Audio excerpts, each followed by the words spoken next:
Chapter 517. The sounds of fighting in the house finally calmed down. Although there were still a few screams and curses from time to time, they quickly stopped. It was unknown whether they were knocked unconscious or killed by blades and blood. On the long street outside the gate, the three people without Lu Qin became very quiet. No one spoke and the atmosphere was very stiff. However, after hearing the sounds gradually disappear, Shui Ying finally snorted and said, "Let's go in." After saying that, she was about to walk into the house. At this moment, old Ma suddenly coughed and said, "Lu Qin has returned." Shui Ying and Song Wenji's footsteps paused and looked back. They saw that Lu Qin was indeed walking over from the distance. His figure was calm and his expression was calm. There seemed to be nothing strange about him. However, his eyes seemed to be faintly flickering, seemingly revealing some subtlety and strangeness. Shui Ying frowned and was about to speak when she suddenly sensed something. She glanced to the side from the corner of her eyes and saw that although Song Wenji's expression was the same as usual, there seemed to be a faint feeling of relief. Shui Ying's expression changed and suddenly became somewhat cold. After a while, Lu Qin walked in front of them and swept his gaze across their faces. In the end, his gaze lingered on Song Wenji's charming and moving face for a little longer. He then said calmly, "This house was bought 2 years ago, right? The person who bought it was called Lu Hu." Song Wenji saw that Lu Qin seemed to be unable to say that name and hurriedly answered. Lu Qin glanced at her and smiled bitterly. He nodded and said, "Yes, he's called Lu Hu, right? This person colluded with the devil cult and his crime is unforgivable. He should have been caught in this house by now. Let's go in and take a look. When the time comes, we definitely can't let this person go." When these words were spoken, the expressions on the faces of the people present immediately changed, each with their own interesting expressions. Song Wenji let out a long sigh and smiled sweetly, as beautiful as a spring flower. Old Ma was dumbstruck, his face full of astonishment, and he looked as if he could not believe his own ears, while Shui Ying's reaction was the biggest. She was first surprised, then angry. She opened her mouth as if she wanted to say something, but then she snorted coldly, turned around and walked away with a cold face. Lu Qin hurriedly took a few steps forward and rushed to Shui Ying's side. He whispered a few words to her, but Shui Ying did not seem to be satisfied. She did not even soften her voice. Instead, she angrily said, "Do you know how much risk we have taken? In the end, you let us go just like that?" With that, she strode forward again. Lu Qin frowned and grabbed her wrist. Shui Ying suddenly turned around, but before she could get angry, Lu Qin had already pulled her to the side, and then quickly whispered to her in an extremely low voice. Whether it was Song Wenji or old Ma, they could not clearly hear what Lu Qin was saying at that moment. However, they could all see that the expression on Shui Ying's face was constantly changing, from anger and excitement at the beginning to loss and loss at the end. After a while, Lu Qin finished speaking and then gently let go of Shui Ying's wrist. With a slightly apologetic tone, he said, "In a moment of desperation, I have offended Hall Leader Shui. I am sorry." Shui Ying rubbed her wrist, but she did not seem to mind. She only closed her eyes slightly and revealed a bitter smile on her face. Then she said in a low voice, "We have fought so hard up front. Inside," she pointed in the direction of the large house to Lu Qin, and then said softly, "We do not know how many brothers in that house have been injured and lost their lives. But even so, is it still not comparable to a few casual words from the higher-ups?" Lu Qin was silent for a while, a sharp light flashing in the depths of his eyes. Then he said calmly, "Hall Leader Shui, you have been in this position for much longer than I have, and have seen far more of the world than I have. I believe this is not the first time you have seen something like this." He smiled and said, "Why make things difficult for me? I am only a small lackey to pass on the message." Shui Ying glanced at him, her eyes seemed to have a profound meaning, but after a while, all the expressions on her face disappeared. The anger, excitement, loss, bitterness and unwillingness seemed to have suddenly disappeared. In the blink of an eye, she seemed to have become that high and mighty woman who held great power. She nodded at Lu Qin and said, "I will naturally listen to the Lord True Monarch's orders." After saying this, she walked into the house that had already quietened down, but the smell of blood had begun to waft out. Lu Qin stood in the same place for a while when he heard footsteps behind him. He turned around and saw old Ma and Song Wenji standing behind him. Lu Qin nodded at old Ma and said, "Let's also go in and take a look." Old Ma agreed and the two of them walked towards the house. However, they had only taken 2 steps when Lu Qin suddenly stopped and looked back with some confusion. He saw that Song Wenji was actually still behind him. "Why are you still following us?" Lu Qin said to her, Did I say it very clearly just now? Us catching Lu who has nothing to do with you. Song Wenji nodded and said softly, yes, I understand. Thank you, senior brother Lu. Wenji is very grateful. Lu Qin sighed and said, you don't need to thank me, I can't accept it. What I mean is, since you have nothing to do here, you don't need to go in. Otherwise, if other people saw you, wouldn't it be troublesome? Song Wenji hesitated for a moment and said, I understand that senior brother Lu is good to me. In fact, I have no intention of deliberately making things difficult for you. I just want to go in and take back my sister's memorial tablet and ashes. I don't want her to be disturbed after her death. She looked deeply at Lu Qin and with a pleading expression she bowed and said, Wenji knows that this is an inappropriate request. I only hope that senior brother Lu can help me. After all, my sister used to be my only relative. She raised me with her own hands. I owe her a favor that I can't repay in this lifetime. Lu Qin was speechless for a moment. He looked back at old Ma, but unexpectedly, old Ma turned his head away and looked elsewhere as if nothing had happened. It was clear that he didn't want to get involved in this matter.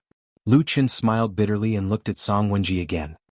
He saw that this woman was looking at him with an earnest face. Her eyes were as clear as a child's, and seemed to be shining with the light of desire and expectation. Was that the remnant light of her initial innocence? Was that the last bit of warmth in her memory? For some reason, Lu Qin couldn't bring himself to say the words that he should have refused. It was probably because he was thinking of the woman from many, many years ago, when his heart was still as hard as stone, and the woman whose face was already blurred in his memory. Finally, he nodded and said softly, all right, you come with me. After you find your sister's things, take them and leave quickly. Otherwise, if there are any accidents, I'm afraid you will also be in trouble. Song Wenji suddenly smiled. She looked very happy, gratified and happy. Her smile seemed to be as innocent as Lu Qin's, and there was no other meaning in his words. Chapter 5:18. Walking through the gate, they could feel the smell of blood thickening. There were no signs of a fierce fight in the front yard, but the further they walked, all kinds of bloodstains, collapsed doors and windows, broken stones, and even some bloodied corpses began to appear in their line of sight. It was obvious that this group of elites sent by Fiyunji did not have the slightest hesitation or mercy after receiving the order. Shuang was already walking in front, while Lu Qin and old Ma walked behind with Song Wenji. In the middle, Lu Qin glanced at Song Wenji's expression from the corner of his eye, but found that this young and charming woman's expression was the same as usual, as if she was not affected by the surrounding scene at all. Perhaps because they had been together for more than 10 years, they had developed a tacit understanding. At this time, old Ma turned to Song Wenji and said with a smile, Miss Song, do you know these dead people next to you? Song Wenji's expression did not change and she did not hesitate to think. Very calmly she said, I don't know. When I was introduced to Lu Hu, I felt that he could do things, so I let him take care of this place. I don't know anyone here, they were all recruited by Lu Hu. The only connection I have with this place is that my sister's memorial tablet is still here. Old Ma and Lu Qin looked at each other, nodded, and did not say anything. In fact, there was nothing to say. She had already pushed the blame so cleanly in one breath, what else could they pursue? If it was a normal day, they would naturally have many ways to pursue the matter, but at this moment, this beautiful woman had an even bigger backer behind her, so whatever she said, it was up to her. After walking for a while, Song Wenji opened her mouth and pointed in a direction, saying that her sister's memorial tablet was placed in a quiet room on the other side. Lu Qin then let old Ma lead him there. Unexpectedly, old Ma was unwilling, only saying that there were many things ahead, and his identity was different from Lu Qin's. Lu Qin could walk freely, but if old Ma slipped away halfway and was caught by some big shot in Fiyunji, he might suffer a lot. Lu Qin also felt a little helpless. Although he knew that old Ma's words were mostly evasive, he could not say that what he said was unreasonable, so he could only wave his hand and let him go. Song Wenji still needed someone to follow her. Although Lu Qin didn't know what Immortal Tiehu had said to the damn Baldi or what kind of deal they had reached to make Immortal Tianlan let them off, he didn't dare to let Song Wenji act alone in this house as the matter was a little delicate. However, in the following time, it seemed that Lu Qin's worry was unnecessary. Song Wenji could not be more normal. From the beginning to the end, she was very obedient, walking with Lu Qin, never leaving Lu Qin's sight, and did not make any suspicious movements. They walked all the way to the quiet room she mentioned, and then, under the gaze of Lu Qin, went in and took out a small urn and the wooden tablet of the memorial tablet. Lu Qin glanced at the wooden tablet and looked at the row of words on it with a calm expression. Then he looked away and said calmly, have you got them? Song Wenji nodded and said, these are the two things. Thank you, senior brother Lu. Wenji is very grateful. Lu Chen smiled and said, you're welcome. Since you've got the things, it's not suitable for you to stay here for long in this bloody place, so you should leave first. Song Wenji replied with a N, carried the small urn and the tablet and walked out. Lu Chen followed behind her. He had only walked a few steps when he suddenly saw a figure turning the corner in front of him. The figure was tall and slender, and the two of them immediately met. It was actually Su Qingjun. Su Qingjun also did not expect to meet the two of them here. Looking at Lu Chen and Song Wenji, and then her eyes also saw the few things in Song Wenji's arms, she could not help but was startled, and her face revealed a strange expression. Song Wenji's expression right now was calm, and seemed to have some sorrow. Seeing Su Qingjun, she did not have any change, only nodded to her and walked over. Lu Chen for a moment felt a headache, but the matter was right in front of him. After thinking about it, he still had to follow.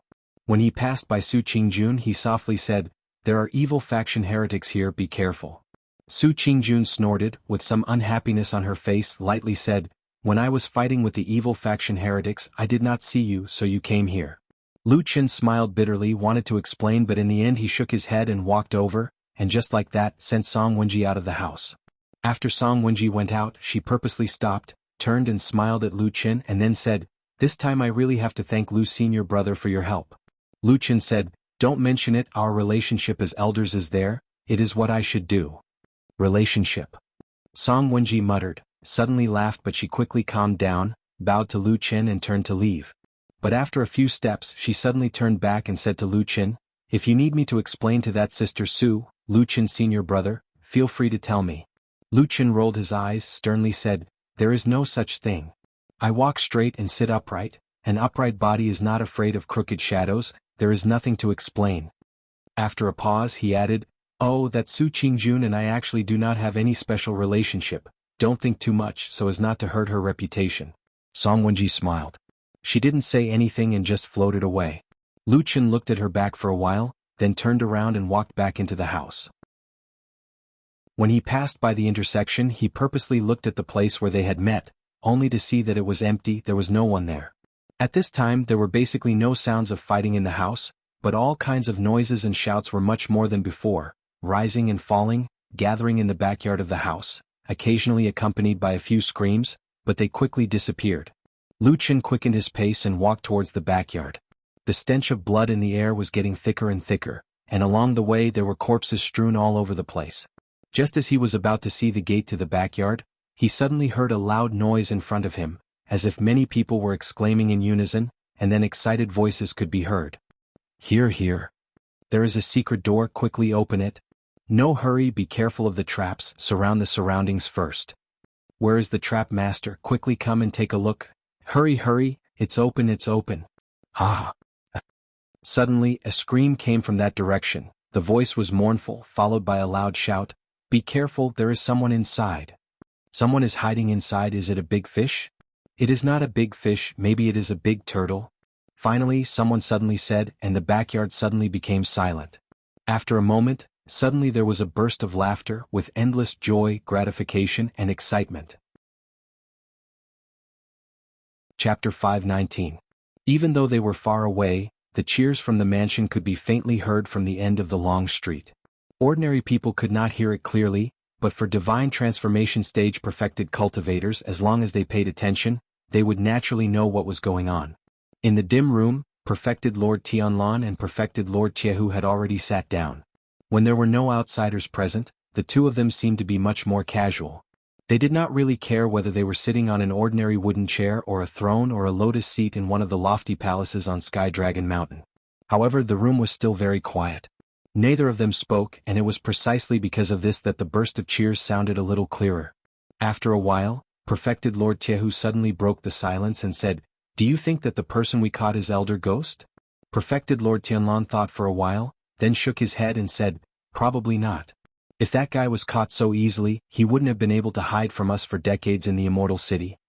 Perfected Lord Tiehu nodded slowly, seemingly agreeing with perfected Lord Tianlan's words. After a while, there was a sudden sound of footsteps outside the room. The two important figures in the room did not seem to have any reaction. After a while, the footsteps stopped outside the door, and then someone knocked lightly on the unlatched door 3 times. "Come in," perfected Lord Tiehu said. The wooden door was pushed open with a creak and Song Wenji walked in. She first called perfected Lord Tiehu godfather, then turned her head and looked at perfected Lord Tianlan. Even though he was just sitting, perfected Lord Tianlan's tall and sturdy figure was still very astonishing. At first glance he seemed to be slightly taller than the petite Song Wenji. At the same time, this bald perfected lord had an extremely imposing manner. He was not angry but his eyes were as deep as the sea, and seemed to contain wind and thunder. He really was like a god. Song Wenji did not know if she was intimidated by the imposing manner of the number 1 person in Zhengxianming, but there was a strange expression on her face. She seemed to be afraid but at the same time she seemed to be worshipping and admiring him. Perhaps this was the common emotion that every ordinary person had when facing the gods and Buddhas. Even the practitioners with cultivation were no exception. She respectfully bowed to perfected Lord Tianlan and said softly, "Disciple Wenji pays respect to perfected Lord Tianlan." Perfected Lord Tianlan's expression was calm. His gaze lingered on the charming woman for a moment before he nodded. "Get up." "Yes." Song Wenji stood up and silently walked to the side of Supreme Tiehu. She stood a step behind him. After a while, she could not help but lift her eyes and look at Supreme Tianlan who was not far away. When Song Wenji walked in, she was still holding her deceased sister's ashes and memorial tablet. However, both Supreme Tiehu and Supreme Tianlan did not care about this. Only Supreme Tiehu asked her lightly, "How is it in the house? Did anyone make things difficult for you?" Song Wenji replied, "Many people died. They are trying to catch the demons of the devil sect. Senior brother Lu Qin treated me very well. He followed Lord True Monarch Tianlan's instructions and protected me. He even agreed to some of my unreasonable requests and even personally escorted me out." True Monarch Tiehu nodded and glanced at True Monarch Tianlan. True Monarch Tianlan smiled and said, "I was right, right? That kid is reliable." Supreme Tiehu snorted and said, "He is very good. But I thought you would tell Shuang. I didn't expect you to only look for your own disciple. Are you really going to train a successor?" Standing beside Supreme Tiehu, Song Wenji lowered her gaze. But after hearing this, a ray of light flashed across her eyes and she quickly calmed down. Supreme Tianlan smiled and said, "If I don't train him, why would I take him in as a disciple? As for you, old Tiehu, although you have taken in quite a few disciples these years, I know you are not particularly satisfied with them. Now that you're old, could it be that you want to pass on your legacy to your goddaughter?" Steel Pot True Lord sneered, rolled his eyes and said, "You talk too much. How I decide on this matter has nothing to do with you." Supreme Tianlan laughed and pointed at Song Wenji. "Let's not talk about other things. This little girl's aptitude is top-notch. She looks good. How about this, if you don't want to marry her, I will ask for your hand in marriage and betroth her to my disciple Lu Qin. How about that?" Once these words were spoken, the room immediately became silent. Both Taihu deity and Song Wenji revealed a stunned expression. The only difference was Taihu deity looked surprised with some anger, while Song Wenji, with a perfect amount of shyness, in the deepest part of her eyes, a trace of sadness gently flashed past. After a while, Supreme Tiehu snorted and waved his hand to reprimand, "Don't give me that. Don't think that you can push your luck just because you have the upper hand today. Let me tell you, Wenji is my most beloved daughter. She's a priceless treasure to me.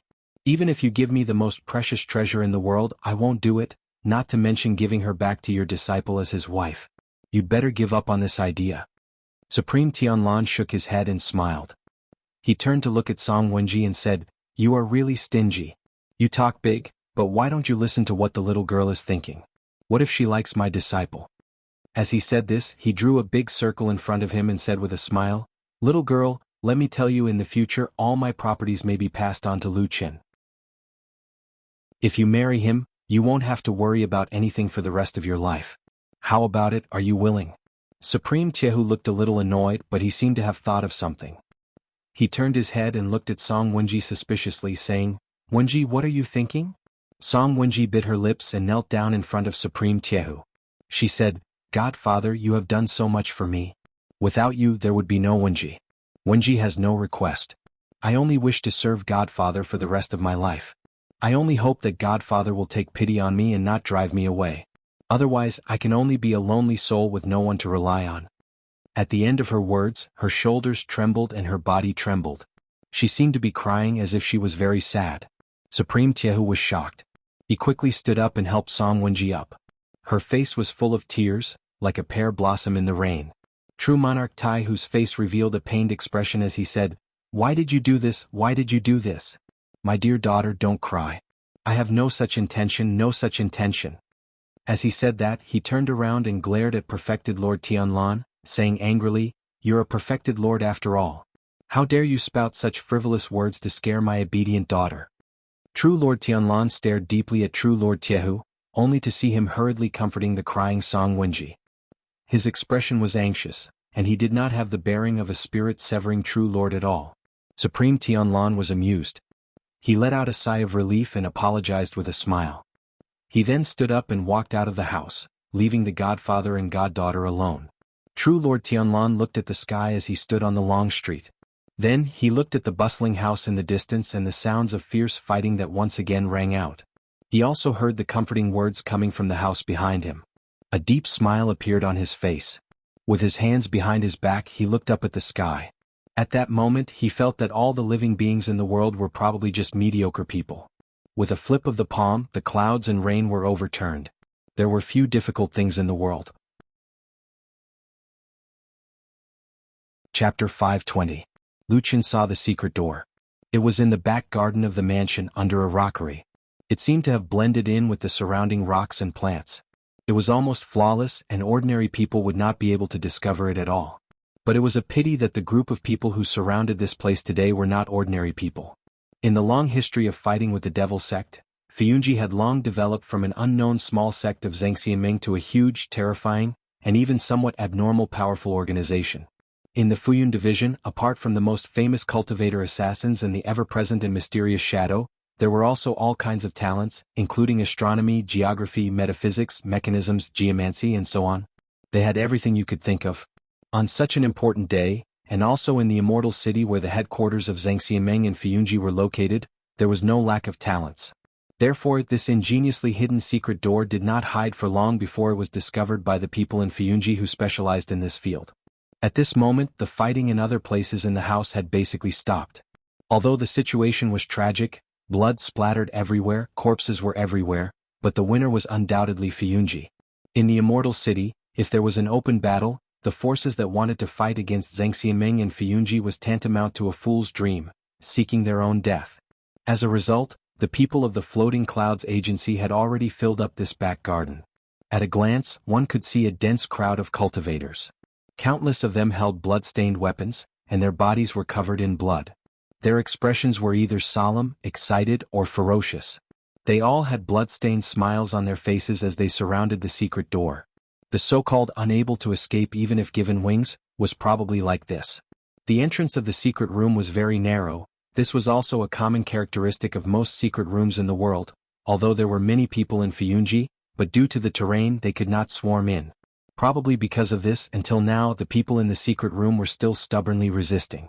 Fuyunji's men rushed in a few times, but the resistance from the people inside was unusually fierce. They managed to repel them several times. Even though they knew that the outside was already surrounded, the people inside didn't seem to have any intention of surrendering. Perhaps they felt that even if they surrendered, there wouldn't be a better result? Although this made the people of Fuyunji a little angry, a few of the leaders revealed a trace of joy in their eyes. It seemed that they had indeed blocked a big fish this time. After fighting for a while longer, Fuyunji's attacks were repelled twice, and some of their players were injured. This time, the expressions of Shuaying and the others turned somewhat ugly. Lu Qin also walked to her side and said softly, "Don't think too much. If he wanted to die, he would have killed himself long ago. Just use those methods on him and force him out." Shuaying pondered for a moment and nodded. She casually waved her hand and summoned a nearby subordinate. Then, she whispered a few orders and the subordinate immediately turned and ran away. After that, Shuaying acted as if nothing had happened. She whispered in a voice that only Lu Qin could hear, "Is the true lord outside?" "Yes, he's outside watching," Lu Qin said. "Oh," Shuaying responded, seeming to let out a sigh of relief. Lu Qin smiled at her and didn't say anything else. Not long after, there was a commotion in the crowd in front of them. After a while it seemed like someone shouted a few words. Then there was a rustling sound and an empty space appeared in the middle of the crowd, which happened to be near the secret door. Then 4 or 5 people walked up, each holding a large lump of something in their hands. They slowly walked to a place not far from the door of the secret room. The secret room was silent, and the atmosphere seemed to be somewhat tense. Someone in the crowd suddenly laughed. Then, as if it was contagious, this hearty and mocking laughter suddenly rang out everywhere, vaguely carrying a hint of tyranny. After a while, among the people at the door of the secret room, one of them acted first. He quickly threw 5 or 6 black ball-shaped objects into the secret room from a distance. There was an angry roar in the secret room. But very quickly, almost in the blink of an eye, this angry roar was drowned out by a violent explosion. A blazing flame suddenly lit up, and the orange flame even rushed out of the secret door halfway. A wave of heat rolled and drifted, making it even more difficult to imagine the scene in the secret room. Shuiying and Lu Chen's expressions didn't change, as if they didn't have any emotions. But when Lu Chen turned to look, he found that among the Fuyunji experts in the crowd in front, about half of them had happy smiles on their faces. It was probably because of this that Lu Chen quickly found a girl in the crowd who didn't fit in with the others. Su Qingjun stood in the crowd, frowning slightly. She stared at the flames in the secret room for a moment, then gritted her teeth and turned her head away. Then, as if she felt something, she looked in Lu Chen's direction and saw Lu Chen staring at her. Su Qingjun was startled, but in the end she didn't say anything. She just silently walked backwards. There were no miserable screams coming from the secret room that was filled with flames. After a while, this caused the surrounding Fuyunji people to feel a little restless. Shuiying snorted and waved her hand again as if she was giving an order. The people in front of the door immediately moved, taking turns to walk forward, and then very skillfully threw the things in their hands into the secret room. Thus, in this lonely and despairing secret room, apart from the raging flames, there was also poisonous water, bone-corroding black sand, floating poisonous gas that could rot from the mouth to the lungs, and other things that could make one's scalp go numb and die a horrible death. Seeing this, even the gratified and happy laughter in the surroundings slowly quieted down. Everyone stared at the secret door that no one had rushed out of until now, their faces gradually showing expressions of disbelief. "That's right, do you keep a dog?" Behind the crowd, Lu Chen suddenly asked Shuiying this somewhat incomprehensible question. Shuiying was startled for a moment and looked at Lu Chen with some surprise, then said, "No, why?" Lu Chen said, "It's nothing, I just wanted to tell you that Sir Iron Pot True Monarch is magnanimous. After I personally asked him, he agreed to take back the dog prohibition order." Shuiying was a little speechless and didn't know what to say for a moment. What did this dog prohibition order have to do with today's matter? Right at this moment, an angry roar suddenly came from the deathly silent secret chamber. A moment later, the stone walls around the secret chamber's entrance instantly exploded, shooting out witchcraft gravel and exploding in all directions. In the midst of the chaos, a black silhouette mixed in the gravel shot up into the sky, but it was escaping towards the sky. Lu Chen and Shuiying raised their heads and glanced at the sky, but their bodies didn't move at all. The sky was clear and bright. But in the next moment, the sky suddenly darkened. It was as if a hand had suddenly covered the sky, and there was no peace. Chapter 521. Covering the sky with one hand. A palm really fell from the sky. It was unimaginably huge, covering the sky and the sun. It was as if at that moment not only the back garden but the entire house, the long street outside, and even the nearby large area of the immortal city had suddenly darkened. It was like the wrath of the gods in heaven, with a ruthless and unparalleled power, descending from the sky and suppressing everything. The black shadow that soared into the sky from the back garden suddenly lost all escape routes, and was faced with endless darkness. And on the ground, all the Fuyunji experts who had reacted at the first moment and were ready to fly up and intercept the escaping black shadow, at this moment, one by one, stopped in their tracks and looked up at the sky with awe. That tall and burly figure that was like a god, unknowingly, was already standing in the sky at the peak of the clouds, looking down at the world, high and mighty. The black shadow that originally soared into the sky with a trace of desperation and madness, fell into a predicament where there was no way forward or retreat. There was no way up to the sky and no way down to the ground. In the last moment of despair, he let out a long roar, and used all his strength to collide with the giant palm that was descending from the sky. The wind and clouds suddenly became urgent, the wind whistled from all directions and the dark clouds in the sky rolled. Suddenly there was a sound of thunder, and a bolt of lightning that tore the sky apart appeared between the fingers of the giant palm. Like a long white snake, it slithered on the giant palm, and then revealed a ferocious and disdainful grin at the black shadow that was rushing towards it. In an instant, the light of the lightning flourished, and the heaven and earth were silent. The giant palm came crashing down, bringing with it rolling wind and thunder, and slapped on the black shadow that soared into the sky. There was only a roar, and there seemed to be a wave of air that instantly burst forth in mid-air, and immediately rushed towards the surroundings like a huge wave. The giant palm lifted slightly and paused in mid-air for a moment. And under the shadow of the giant palm, the black shadow, as if it had suffered a heavy blow, its entire body flew backwards, like a falling stone, flying diagonally faster and faster. In a short moment, it heavily smashed onto the ground, making a loud sound, and then there was a burst of rustling sounds. The black shadow couldn't control its momentum at all. It tumbled on the ground, smashing through 3 or 4 houses and even leaving a deep mark on the ground. If it was an ordinary person, they would have been smashed into smithereens. However, reality was not like that. But under such a terrifyingly powerful palm, no matter how high the black figure's cultivation was, he was instantly defeated. He fell in the ruins and never got up again. The experts of the Floating Clouds Agency, who were originally in the back garden, rushed over. In just a few moments they had surrounded the black figure. All kinds of dazzling techniques were used, and in an instant the black figure was suppressed to the point where he couldn't move at all. With that, the outcome was set. The final thief was finally caught. The members of the Floating Clouds Agency all revealed excited smiles. Even more people raised their heads to look at the sky. When they looked at the godlike figure high up in the sky, their faces revealed expressions of reverence. And the bald, burly man above the clouds, at this moment, his expression was calm. He only indifferently glanced at the chaotic situation on the ground, then slowly raised his eyes and looked towards the distant horizon. He frowned slightly as if thinking about something. On the ground, Shuiying and Lu Qin, who stood behind the crowd, didn't rush up to surround and interrogate the black figure like the others. Instead, they stood there without moving, their expressions a little strange. After a moment, they seemed to look at each other at the same time but didn't speak. They just stood there silently. Lu Qin also frowned slightly. This black figure's cultivation was profound and his strength was valiant. He was a strong enemy that was difficult to deal with. But if everyone's target was the ghost elder who had fought with Supreme Tianlan and Fiyunji in the Immortal City for decades, it seemed to be a little weak. Was the ghost elder only at this level?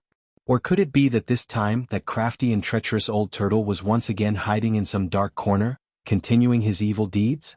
The battle between the evil cult and the Fuyunci was still not over, it was still going to continue painfully like this. In the underground city that was shrouded by the blood-red brilliance of the blood moon, Supreme Guyu expressionlessly walked out from the big house. Standing at the door, he paused for a moment as if he sensed something. He raised his head and glanced at the sky. What entered his eyes was a strange blood moon that was surrounded by red light and shadows. But his gaze didn't seem to stop at that thing. After pausing on the blood moon for a moment, he looked further away. Passing through the blood moon was a solid and thick rock wall, and further away was the ground of the human world. That place seemed to be another world, and above it was a layer of real sky. The wind and clouds swirled. The person whose power shook the 4 directions was standing above the 9 heavens. Supreme Guyu's expression at this moment became somewhat complicated. He seemed to be deep in thought, and then quietly sat down on the stone steps at the door. In the huge city, on the long and empty streets, there was only his figure, looking like a lone shadow, extremely lonely. The blood light floated, sprinkled on his body and also into the house behind him. In the backyard separated by a wall, in the dried-up well, a shadow hidden in the deepest part of the darkness slowly moved. He raised his head and glanced at that small well, and heaved a long sigh of relief. Then he seemed to hesitate, but in the end he still stood up, using his hands and feet to pat the hard walls of the well. His entire body then quietly climbed up the well wall. There was no sound of wind as the figure moved, no movement at all. This black figure silently and slowly climbed to the mouth of the dry well. The blood moon in the sky sprinkled down blood-red light, onto the well, onto his body. The red light floated up and down, like waves in a blood ocean, clustered his figure in the light and shadow. That black shadow let out a low sigh of satisfaction, deeply breathed in this air that even the smell seemed to carry the stench of blood, and then looked up at the blood moon in the sky and slowly poked his head out. In the red blood light, the face that poked out of the well was impressively a sinister mask. Only the 2 eye sockets were 2 holes, and 2 dark red lights could be seen flickering in them. Not far away, outside the door separated by a wall, Supreme Guyu also quietly sat, looking up as if he did not feel anything. In that small house on the long street of the immortal city, the doors and windows were opened. Tai Hu Tru and Song Wenji stood in front of the window, and saw the entire scene in the sky. When the gigantic palm with unparalleled power defeated the black shadow that soared to the sky, True Lord Tiehu frowned, while Song Wenji, who was standing beside him, revealed a complicated expression. A trace of reverence first appeared in the depths of her eyes. Perhaps that was the feeling of every cultivator when facing such a powerful force that stood at the peak of the human cultivation world. Then she revealed a trace of worry and turned to look at Supreme Tai Hu Tru. Supreme Tai Hu Tru seemed to feel the worried gaze of his goddaughter, and turned to her, forcing a smile. Song Wenji was a little hesitant but finally said in a low voice, "Godfather Supreme Tianlan He is very strong." Supreme Tai Hu Tru was silent for a moment and suddenly sneered, his face revealing an arrogant expression, and said, "Not bad, but at my level who cannot do this?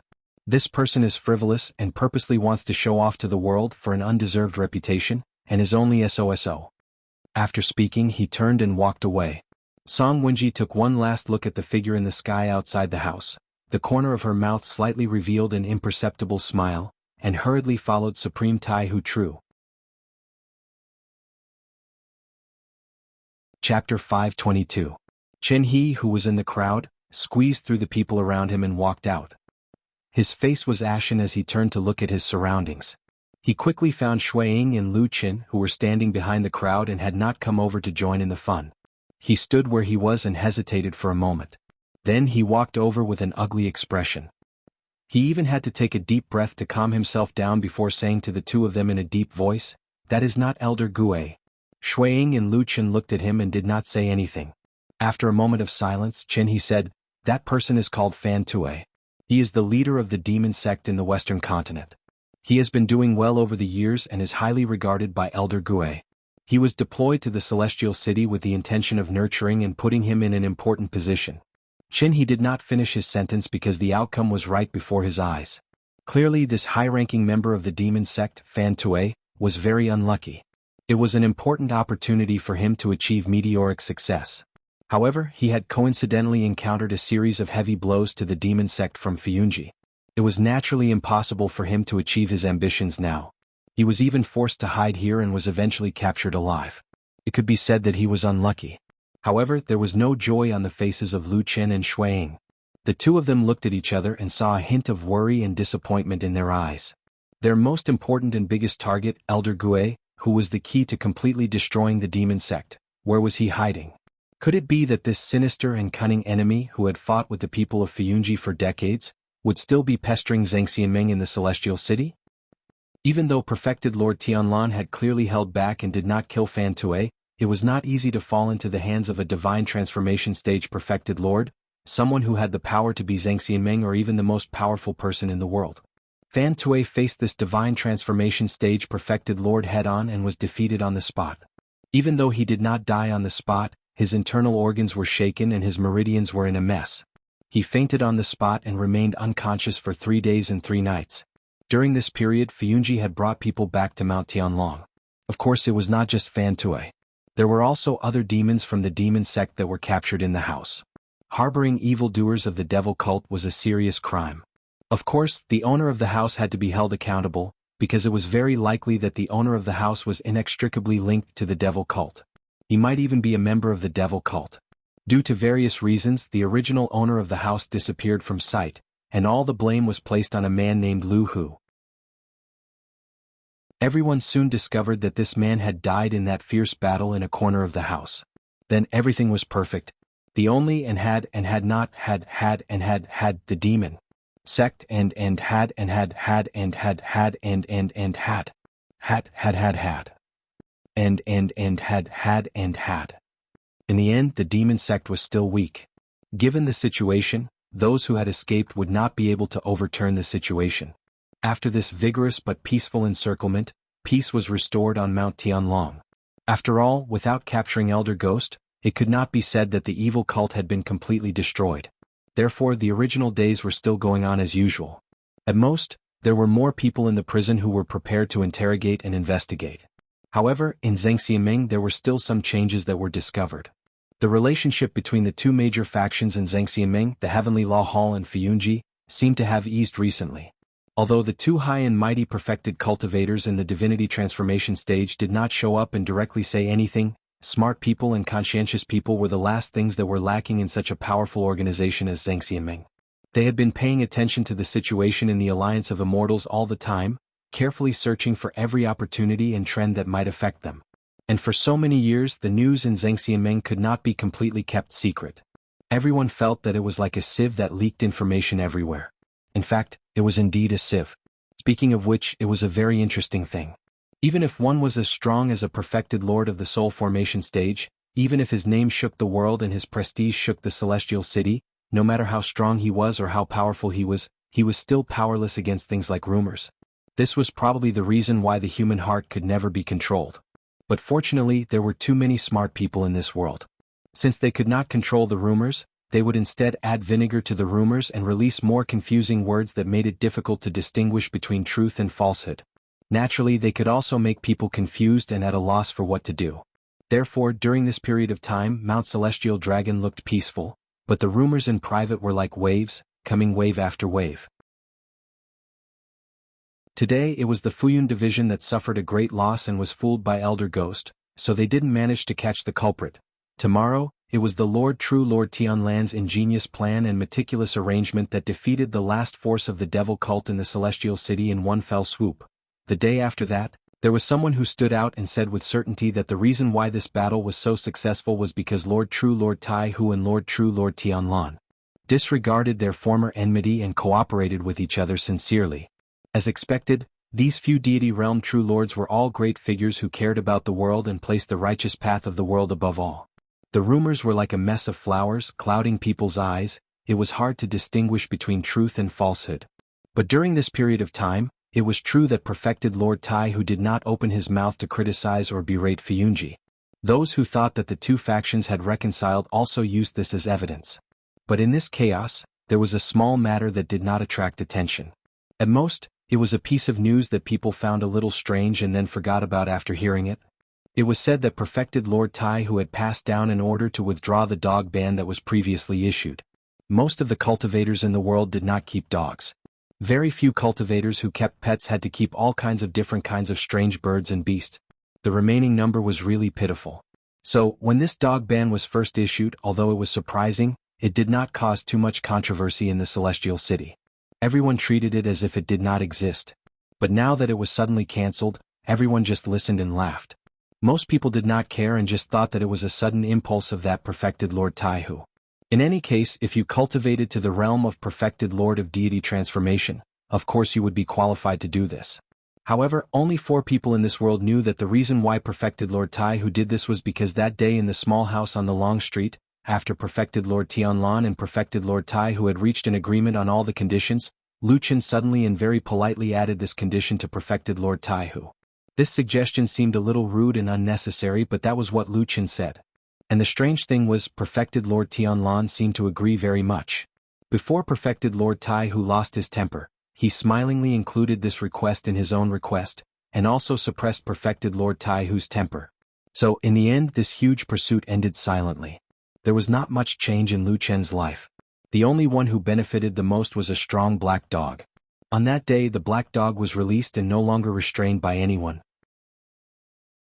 It stood in front of the Kunlun temple with a proud and ecstatic expression, barking wildly outside for the whole morning. It was said that the entire Sky Dragon Mountain could hear the dog's barking. Later, the black dog was kicked out of the Kunlun temple by perfected Lord Tianlan, and was not allowed to enter again.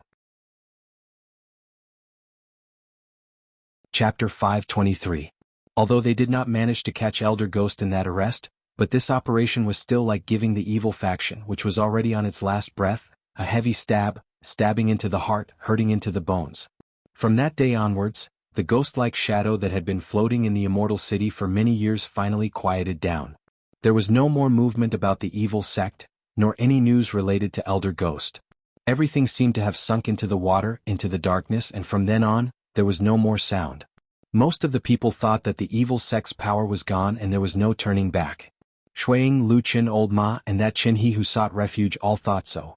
All the power was wiped out, even if Elder Ghost was still on the run, even if he still had a little possibility to stir up some waves in the future, but to rebuild the evil sect in front of such a powerful Zhang Xianming was still too difficult.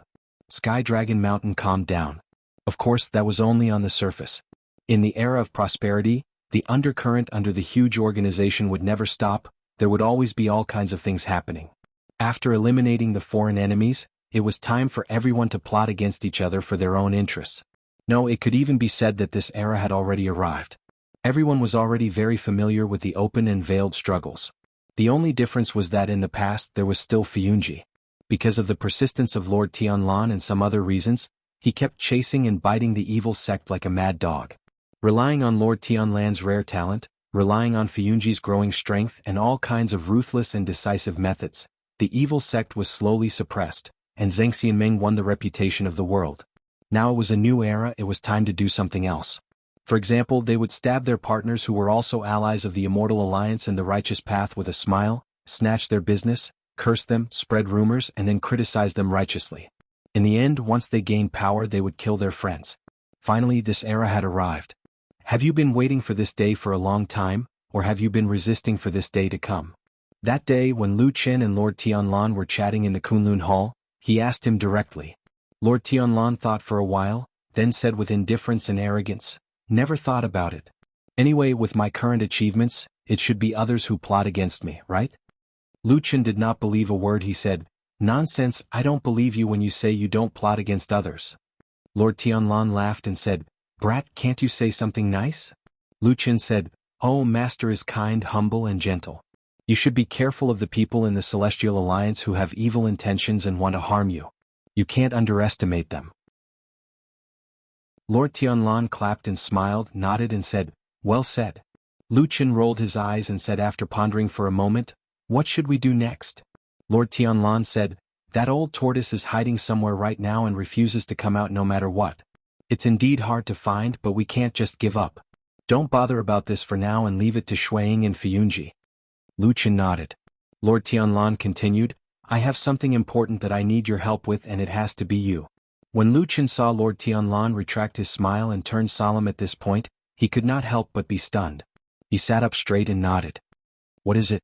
Perfected Lord Tianlan glanced out of the hall and saw Mount Sky Dragon standing tall and majestic under the clear skies. He narrowed his eyes slightly with a deep gaze. After a moment he said, "Make a trip back to Kunlun on my behalf." The forest was quiet and the wind blew through the majestic mountain. In the quiet hall in the afternoon, there was only a soft and low voice that floated in the hall. It was like a strand of lonely wind that lingered and didn't fade away, and it was telling a secret that no one knew. Atsu lay lazily under the shade of a tree outside of Kunlun's hall. Its dog eyes were half closed and it looked like it was dozing off. However, when a familiar voice came from afar, Atsu's body quivered, and he immediately opened his eyes. His eyes were bright, and his drowsiness disappeared without a trace. Lu Chen stood on the stone steps and smiled at it, waving his hand. Atsu jumped up and ran over while barking. It rushed to Lu Chen's side and rubbed its head against his body intimately. Lu Chen patted its head and looked back at the majestic Kunlun's hall thoughtfully. A complicated expression appeared on his face. After a moment Lu Chen said, "Let's go, Atsu. We're going on a long trip." Since they were going on a long trip, it was impossible for them to leave just like that. Lu Chen first returned to his residence and tidied up before leaving for Fiyunji. It had been a long time since Atsu had followed him like this. However, this black dog did not seem to be unfamiliar to him. It ran back and forth and sniffed around just like before. Lu Chen arrived at Fiyunji's hall and asked someone to inform him. Not long after he saw Shuiying. Shuiying smiled when she saw him and said, "I haven't been here for a while. Let me tell you about catching Elder Gui. That old turtle is really cunning. I really don't know where he is hiding. However, we didn't come out empty-handed. 3 days ago." Lu Chen smiled and waved his hand. "Hall Master Shui, you can make the decision on this matter. I won't interfere. When it comes to dealing with the demonic cult, no one in the world can beat you. Even when Master ordered me to come over a while ago, it was just to help you from the side and help you balance the relationship with the new experts of the Kunlun party." Shuiying was slightly startled. Her smile became even sweeter. She covered her mouth and said, "What are you saying? When did you learn to flatter?" Lu Chen laughed heartily and said, "Of course not. Alright, I came here today to say hello to Hall Master. The cultivation method that Master passed on to me is quite difficult. In the next few days, I have to go into seclusion in Kunlun's hall. I'm afraid that I can't manage the affairs of the outside world for a while. I can only come and trouble Hall Master Shui. Shuiying raised her eyebrows. She then nodded and said, I see. Cultivation is the duty of us cultivators. Your future is boundless. You carry the expectations of the monarch, so of course you have to put this matter first. As for the other mundane matters, let me handle them.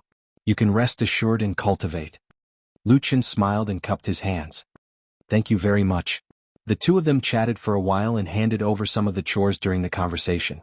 Luchin then took his leave, turned a corner and found Old Ma again. He told him exactly what he had said. Old Ma looked very envious. He smiled and said, Go and cultivate well. Maybe when you come out of seclusion, you will amaze the world with a single brilliant feat. Luchin smiled and said, How can that be possible? Anyway, buy more wine when the time comes. Let's drink together. Old Ma laughed and agreed. Luchin left with Atsu. Along the way, intentionally or unintentionally, he passed by the outside of Su Qingjuan's residence. His gaze fell on the door for a long time. But in the end he walked over in silence. Just like that he returned to Kunlun's hall. He brought Atsu and sat in a quiet corner. When night came, darkness came from all directions. In the silence, Luchin blended into the shadows of darkness that he had not seen for a long time. Chapter 524. There was the sound of even breathing in the darkness. Being immersed in a dream in the quiet night was also a kind of unremarkable but in fact very beautiful happiness. However, some people were destined not to want this kind of dream. Even in the dead of night, she was like a vigilant kitten, carefully on guard. Once there was the slightest movement, she would immediately wake up. White Lotus was this kind of girl. She quietly sat up in the darkness and turned her head to look out the window. The night was quiet and deep like the sea. There seemed to be nothing but darkness, but it also seemed that behind the dark deep sea, there were countless shadows and ghosts, staring at this place in the middle of the night. White Lotus gently frowned and then turned her head. She heard the steady and quiet breathing of Su Qingjun in the same room. She was still in a dream, quietly and gently sleeping. Although she had encountered those heart-wrenching and painful things, perhaps in the depths of her heart, there was still light. She did not carry too many secrets. Her heart did not have that kind of pressure that could make people go crazy. She lived in her own time, tasting the joys and sorrows of her own life. She slept very quietly and very peacefully. White Lotus quietly looked at her, a trace of envy flashing in her eyes. Then she gently got off the bed, quietly opened the door and walked out. White Lotus walked to the road outside the door. In the quiet night, there was no light in the surrounding houses. Only a few stars in the night sky shone a little light on the world. Bai Lian looked around, then looked in the direction of the Kunlun Hall. In the deep darkness of the night, a tall figure could be vaguely seen standing in the depths of the shadows, like a huge tree that could support the heavens and the earth in the darkness. White Lotus's body trembled and a trace of fear appeared in her eyes. In that instant she seemed to have an impulse to turn around and run. But in the end she still gathered her courage and slowly walked towards the darkness. The mysterious shadow seemed to be guiding this young girl in front. Her elegant and refined but slightly pale face was particularly eye-catching in the night. The darkness clustered around her, like evil spirits cheering and grinning, entangled, dancing and lingering. The young girl walked further and further away, gradually leaving the house and walked to an unknown hidden place. There was a forest around her, but through the gaps she could still see the majestic Kunlun Temple. It was probably somewhere next to the Kunlun Temple. When the shadow suddenly stopped moving, the forest in the dark night suddenly quietened down. The insects and small animals that should have been under the grass and trees suddenly seemed to be suppressed by some power and no longer made any sound. White Lotus trembled even more violently. Perhaps she had never been so afraid of a person in her entire life, including her master, true Lord Bai Chen, who was once renowned throughout the world and had an unfathomable cultivation. In front of her, the shadow seemed to have covered her entire world. She had completely lost control of her life. Life and death, sorrow and joy, were all in the hands of this shadow. She looked at the shadow, then clenched her teeth and slowly knelt down, bowing her body to express her submission. She did not dare to reveal a trace of hostility and displeasure. With a trembling voice she said in a low voice, "Martial uncle, are your injuries healed?" A deep man's voice came from the dark shadow, asking White Lotus. White Lotus bowed her head and said, more or less healed. I was the one who asked Lu Qin to do this. Do you hate me or him?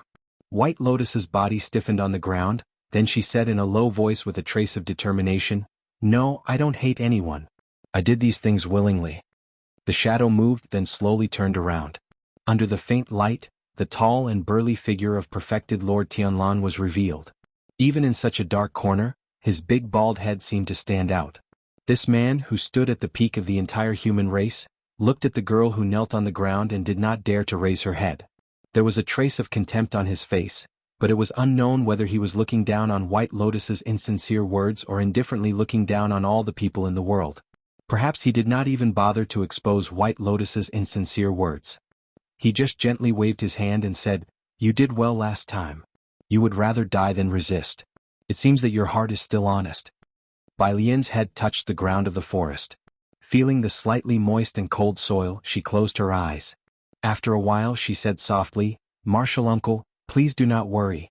Bai Lian does not have any other intentions. I only want to be at Martial uncle's side, to charge and break through the enemy lines for you, and to do my best for your great ambitions. Even if my bones are crushed, I will not regret it. Perfected Lord Tianlan did not comment. His expression was also calm, and it was impossible to tell whether he was happy or angry. It was also impossible to tell whether he believed White Lotus's words. He just silently pondered for a moment, then said, Not long ago, I asked Lu Qin to secretly leave the Immortal City and sneak back to Kunlun Mountain to do something for me. If you are willing, you can go with him. White Lotus's body trembled. She raised her head in astonishment, clearly not understanding the intention of Perfected Lord Tianlan's sudden request. However, Perfected Lord Tianlan did not intend to explain to her at all. He only said indifferently, If Lu Qin asks, just say that it's my idea. Follow him along the way and chat with him more, provoke his dissatisfaction towards me. If possible, you can also instigate him to secretly harm me. In short, I don't care how sinister and malicious he is. Just go ahead and do it. Bam. White Lotus kowtowed heavily and said resolutely without hesitation, I don't dare. Perfected Lord Tianlan glanced at her and sneered. Do what I ask you to do. White Lotus felt as if her heart was about to jump out of her chest. She was extremely nervous. She stole a glance at the giant who was as terrifying as a mountain. Then, with a slight tremble, she slowly nodded. After you return to the mountain, report to me no matter what happens along the way and any reaction from Lu Qin, Perfected Lord Tianlan said. White Lotus was silent for a moment before agreeing in a low voice. Perfected Lord Tianlan did not look at her anymore and turned to leave. However, he stopped very quickly and said, There's one more thing. You can follow Lu Qin along the way, but you are not allowed to enter the Kunlun Mountain Forbidden Area. Kunlun Forbidden Area? White Lotus was shocked, but she quickly reacted and lowered her head in agreement. Perfected Lord Tianlan went straight away and did not look back again. Perhaps in his eyes, White Lotus was just a frivolous and insignificant person like a falling leaf. Bai Lian, on the other hand, maintained her position on the ground and did not move for a long time. After a long while, a sliver of strange joy suddenly flashed across her face in the darkness. She was an exceptionally smart girl. Even though there was a world of difference between her and that person, she could still clearly feel that this person who was so powerful and almost unparalleled in the world still had a weakness. He was too powerful, too smart, and could see through the feelings of the world too thoroughly. His treacherous methods were too thorough. Everyone in the world respected and worshipped him. Who didn't? However, he could no longer easily trust another person.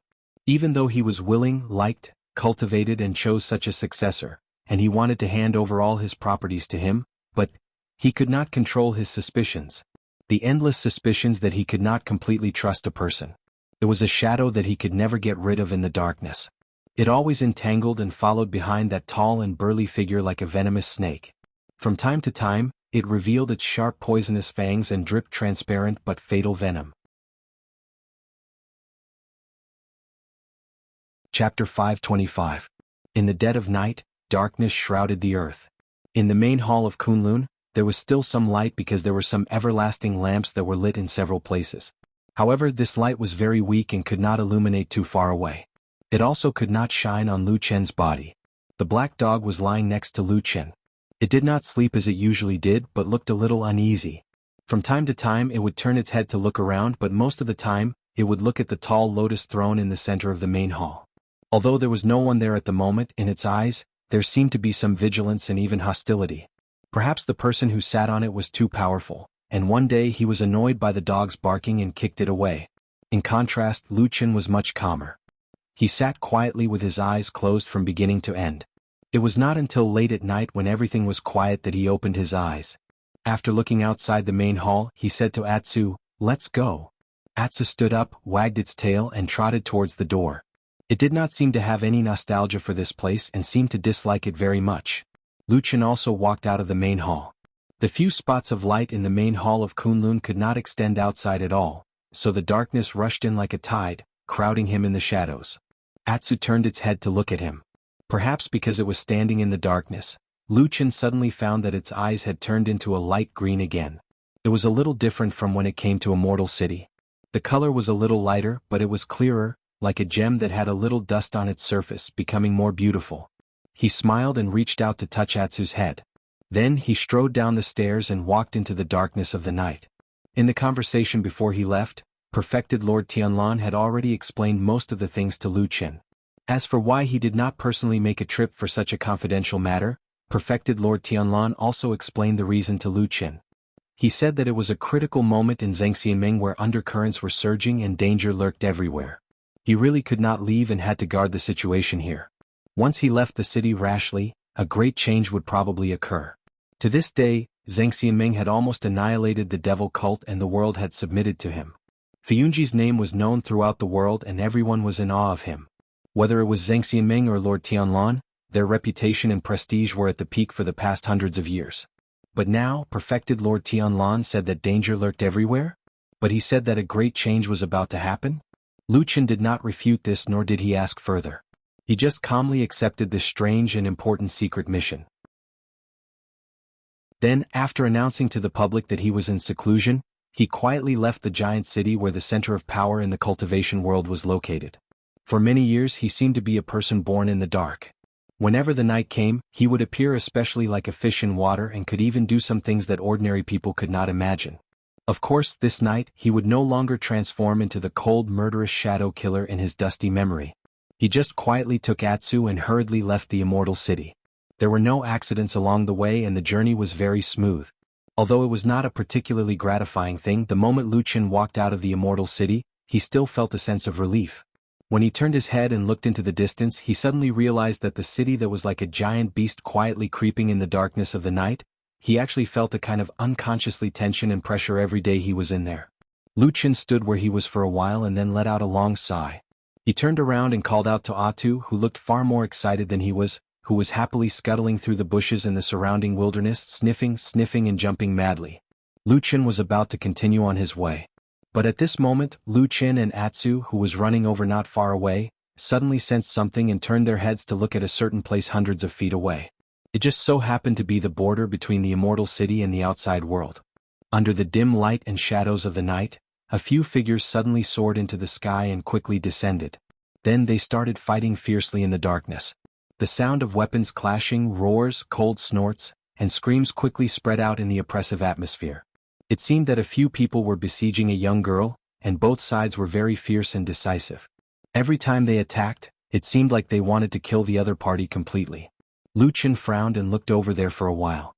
At this moment, Atsu had already run to his side, and after a while, Lucien suddenly said in a low voice, "It seems to be White Lotus?" Atsu did not confirm or deny it. He tilted his head and stood there without moving, looking like he did not have the slightest intention of going over to help. Lucien thought for a while, and a look of hesitation appeared on his face. This timing was indeed a bit too coincidental. Nothing happened before, nothing happened after, but on the night he quietly left the immortal city, White Lotus also wanted to leave. And then be discovered and hunted down? After pondering for a while, Lucien shook his head, turned around, patted Atsu's head and said faintly, "It has nothing to do with us, let's go." After saying that, he went straight away and didn't look at the fierce battle in the distance any longer. Atsu snorted, but turned back to look at White Lotus's fierce battle. But no matter how one looked at it, the dog's expression and gaze seemed to be somewhat gloating, as if it kept muttering in its heart, "Die, die quickly." After muttering a few words, Atsu ran away and after a while, it caught up with Lucien in front, wagging its tail and looking particularly happy. A man and a dog walked into the distant night just like that. Cruel and unscrupulous. Bastard. Stinky man. In the midst of the fierce battle, White Lotus felt as if her chest was about to explode with anger. She glanced at the man and dog in the distance, mercilessly turning around and leaving. Then she thought about her mission of chasing after Lu Qin, and how she had even thought about secretly hinting at the possibility of getting along with Lu Qin. She felt extremely wronged. Well, the reason why she thought so was because she was not stupid. She could see that although Supreme Lord Tianlan still did not completely trust his disciple, Lu Qin was, after all, the only disciple he had personally chosen. The fundamental purpose of what he did was actually to dispel her suspicion, and then she could truly trust Lu Qin. Based on this alone, Lu Qin's position in the heart of the damn Baldi was incomparable. Because other people didn't even have the qualifications to make perfected Lord Tianlan suspicious. For example, she herself. Perfected Lord Tianlan wouldn't send someone to test her because he didn't care and didn't have the intention to trust her. She knew that Lu Qin's future might really be limitless. She knew that even though she had been a proud daughter of heaven since she was young, and that her talent was unparalleled, all of this seemed worthless in the face of true power and supreme figures. She really wanted to curry favor with Lu Qin, take the opportunity to quickly make friends with him, show kindness to him, and let him take care of her in the future. However, she did not expect that Lu Qin did not intend to come at all. Does he look down on me? White Lotus was a little frightened, and then it turned into anger. The surrounding killers were still fiercely besieging. White Lotus was angry and her face was as cold as frost. She suddenly attacked fiercely, and at the same time she gnashed her teeth and said, "Damn Baldi, you sent me to do something but you didn't tell these lackeys. Are you deliberately messing with me?" Chapter 526. At daybreak, White Lotus finally broke through the encirclement. She was covered in blood as she fought her way out of the encirclement. She had shaken off the pursuers. She was exhausted and her whole body was in pain, but she couldn't care less at this moment. After confirming that she was temporarily safe, her first reaction was to start looking for Lu Qin's whereabouts. However, Lu Qin and the huge black dog had already disappeared without a trace. This was really a very miserable and unlucky feeling. White Lotus was so angry that she almost crushed her silver teeth. But obviously, even if she died of anger, no one would come to collect her corpse. So in the end, she could only swallow her anger and find a secluded forest to hide. Then she began to treat her wounds and planned to rest for a while to recover her strength before continuing to look for traces of Lu Qin. Fortunately, she knew where Lu Qin's destination was. As long as she followed along the road to Mount Kunlun, she would probably be able to find him. This was also the only hope in this bad luck, but she didn't know when she could find him. Perhaps, when the time came, she could provoke him and make him fall out with Supreme Tianlan, destroying his future, making Supreme Tianlan suspicious of him, and it would be best if he killed him with his own hands. That would be the best. Thinking of this hatefully, White Lotus actually felt a little happy. She took off her coat and began to bandage her wounds. But at this moment, it could be seen that the battle she had experienced last night was really fierce. There were wounds on her front and back. Although they were not fatal or too serious, at a glance, the scarred appearance of this teenage girl formed an extremely harsh contrast with her elegant and refined appearance. It also made people want to sigh. Perhaps a beautiful fairy should stand high above the clouds, not eating the food of the mortal world, looking down on all living beings and being admired and revered by people. And this girl in front of them was probably the unlucky one who fell into the mortal world and fell into the dust. So, someone really sighed. White Lotus's body tensed up and she suddenly jumped up. Her expression was tense, like a fierce and angry little beast. Her eyes were cold and sharp. Looking at the shadow behind the forest, she shouted in a low voice, "Who is it?" The grass and trees shook violently.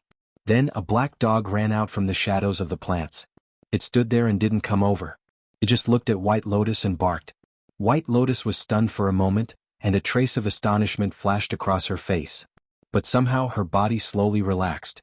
A moment later, the shadow behind Black Dog shook and Lu Qin walked out. He stood there and looked at White Lotus. His gaze swept across the wounds on her fair skin. He shook his head helplessly and said, "Do you need my help?" Scram. White Lotus sat on the ground, gnashing her teeth, her body trembling slightly. "I don't need you. Ouch, it hurts, to help me." "Just right that it hurts." Lu Qin sat behind her. Like magic, there were a lot of medicine, white cloth and other things around him. Then he treated the wound on White Lotus's back. At the same time he said, At least they didn't put poison on their weapons. Otherwise you would be in more trouble. White Lotus clenched her fists. Her face was so pale that there was almost no blood. It was obvious that she was trying her best to bear it. After a few breaths she said angrily, "In any case they are people of Zhengxianming. How can people of the righteous side poison?" "You're wrong." Lu Qin put down the blood-stained cloth in his hand.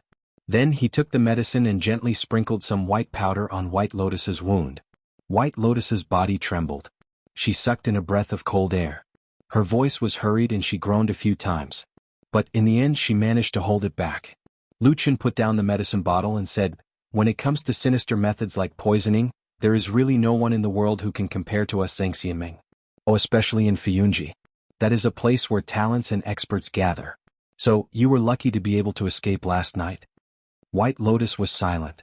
She did not know why, but her eyes seemed to soften a little. Behind her, Lu Qin saw that the medicine powder had been integrated into the wound. Then he began to treat the other wounds. After a while he finally finished treating the wounds on White Lotus's back. Although Lu Qin had always been a man with a heart of stone and was used to seeing blood and death, he could not help but frown when he looked at the girl in front of him. After a moment of hesitation he said to White Lotus, "These wounds are many and deep. In the future your back may have a lot of scars." White Lotus did not seem to care. She only sneered and did not turn around. She said calmly, "I also have a wound here on my chest. It can't be erased. Do you want to take a look?" Lu Qin was suddenly speechless. He looked a little embarrassed. He smiled bitterly and shook his head. He used a white cloth to gently wrap up the wounds on White Lotus's body. After everything was done he stood up and turned his back to White Lotus. Soon there was the sound of clothes being put on. Lu Qin suddenly saw a black dog who was lying not far away, suddenly raise its head and look behind him. Lu Qin glared at the dog. Atsu was shocked. It shrank its head and then lowered its head. Lu Qin was silent for a moment. He said slowly, "You should know in your heart that I will not tell you that I regret stabbing you." The sound behind him stopped for a moment. It was as if White Lotus's movement had stopped for a moment. After a while White Lotus walked over after putting on her clothes. She looked at Lu Qin and said coldly, "Remember, I will return this stab to you sooner or later." Lu Qin nodded and said, "Okay, I will remember. There are probably no good people in Fiyunji, right?" As she walked out of the forest, White Lotus looked in the direction where she came from. She looked at the vague outline of the giant city and said with disgust. Lu Qin walked past her and said, "The people who surrounded you last night were probably not from Fiyunji. Otherwise you would have some troublesome things to deal with now. But, you are right." He nodded in agreement and said, "I also feel that there are not many good people in Fiyunji." White Lotus looked at him and said, "So after fighting with the demonic order for so many years, you are fighting poison with poison. What about you? You are also a kind of poison, right?" Lu Qin was silent for a moment and said, "I am probably a kind of poison." White Lotus stared at him for a moment. She suddenly could not help but laugh. She shook her head and walked forward. She said, "I don't know why my Shishu was blind. He actually fell for you and even accepted you as his disciple. I really don't understand." Lu Qin followed, smiled and said, "Oh, so you don't think I can do it?" White Lotus snorted and said, "You're far worse than me. In terms of birth and talent, aren't I better than you in both?" Lu Qin thought for a moment. He shook his head and did not speak. He only looked into the distance and smiled gently. He then asked, "Oh right, looking at you, could it be that you chased after me last night? What is your intention?" Chapter 527. "I'm tired of staying here. I want to go home," White Lotus said. "Go home." Lu Qin was momentarily dazed. After a moment of silence he said, "I actually forgot that you have a family." White Lotus rolled her eyes but she soon said somewhat helplessly, "It doesn't matter. I often forget it myself." The two of them looked at each other and laughed. Although they were far from trusting each other, the atmosphere between the two of them eased up a little. Lu Qin didn't seem to have any intention of asking White Lotus's intentions, so he continued walking forward. White Lotus's surname was Bai, and she was born in the Bai clan in Kunwu City, which was at the foot of the Kunlun Mountains. Speaking of which, when Hakushin Jinkuan was still around, White Lotus became his last disciple. However, it was widely rumored that Hakushin Jinkuan was a member of the Bai clan and that he was the Bai clan's biggest backer, which made the Bai clan quite famous for a period of time. However, just like the so-called Tianlan and Tianying, Bai Chen, was in fact a Taoist name and not a real name. It was given by Tianlan and Bai Chen's master, Patriarch Tianhong, and not his real name. Therefore, Hakushin Jinkuan had nothing to do with the Bai clan. However, Hakushin Jinkuan's status was too high, so he couldn't be bothered with such rumors. The Bai clan, on the other hand, had an ambiguous attitude. Of course, they didn't dare to spread rumors in public. However, they let it slide from the beginning to the end. They acted like they were wise men and never denied it. They still held the attitude that they would be bastards if they didn't take advantage of the situation. This was no secret in the eyes of those with a bit of status in the Kunlun party. Therefore, Lu Chen never interacted with the Bai clan and didn't have a good impression of them. Back then, when he was suspicious of White Lotus, he asked Old Ma to secretly investigate them, but in the end he didn't find anything. White Lotus wanted to go home. The Bai clan was in Kunwa City, so they naturally had to go to the Westland's Kunlun Mountains. When White Lotus turned to ask Lu Chen where he was going, Lu Chen could only helplessly say, "I'm going to the Kunlun Mountains." Since their destination was the same and they knew each other, traveling together seemed to be a matter of course. However, this was only for ordinary people. Lu Chen was not an ordinary person. On the contrary, he had always been different from the others. So, what should have been a scene of the two of them loving each other and walking together didn't happen. Lu Chen said very straightforwardly to White Lotus, "The mountain is high and the road is long. Let's part ways here. Goodbye." With that, he turned around and walked away. White Lotus was stunned for a moment, as if she was stunned by this man. After a while, she came back to her senses.